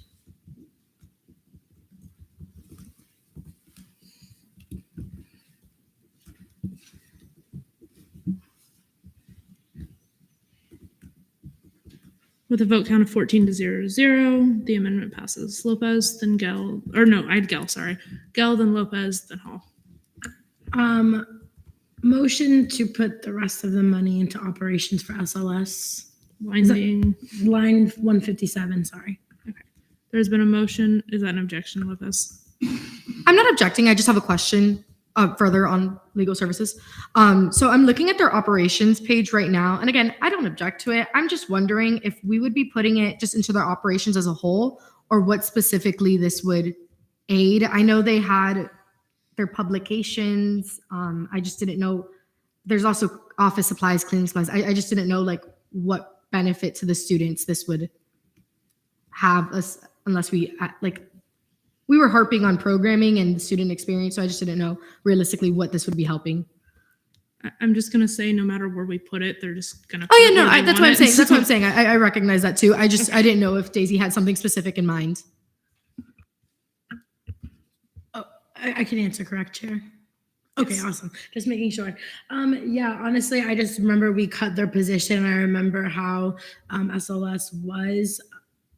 There wasn't anything specific I had in terms of like advertising and promotion, just because I know a lot of students do not know about that. I put in operations for them to kind of just use whatever. It's like $300 that they could gain, but I'm not like gonna die on this hill. If we think that it should go to another agency, I'd be okay with that. I just wanted to equalize. We were doing a lot for student orgs, and I was like, okay, SLS is like a practical thing that students need. You know what I mean? Like we need the gym, we need lawyers for things, I'm sure. So that was my thought process behind it. Okay, so the motion is still pending. Do we have any objections? Seeing none, we're now in voting procedures. There's a motion to add 30358 to operations 157. With a vote count of 10 to 1 to 0, the motion passes, and that should balance our budget because you said put the rest in there, right? Give me a second to make that change.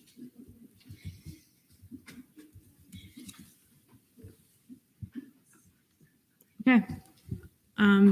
If there's any other debate, or Chad? Move to adjourn pending final roll call. There's been a motion to adjourn pending final roll call. Are there any objections? Seeing none. Yeah, final roll call. Do you object? Yes, I think we have to approve the budget still, vote to approve it. So I think we should move to approve the budget. Yeah, actually, that's very important. Thank you. Yeah. Sorry, it's been a long 2 hours and 8 minutes. Okay. Somebody still needs to make a motion, please. Temple. Move to approve this budget. There's been a motion to approve lines 1 through 187 of the budget bill. Are there any objections? Seeing none, we're now in voting procedures.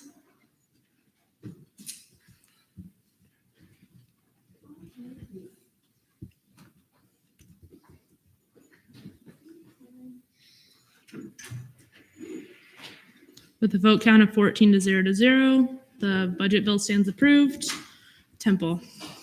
A motion, Madam Chair? You may. Thank you very much. Move to adjourn pending final roll call. There has been a motion to adjourn pending final roll call. Are there any objections? Seeing none, we are now in final roll call. Vice Chair McClellan. Same as initial +1. But Austin is not sitting there right now. All right. +1 and -1? +1, -1. Okay. I hereby adjourn this meeting at 3:09 p.m. So wait, Katrina, we don't have to come tomorrow, correct? Please don't. I will Okay. not be here, and there will not be food.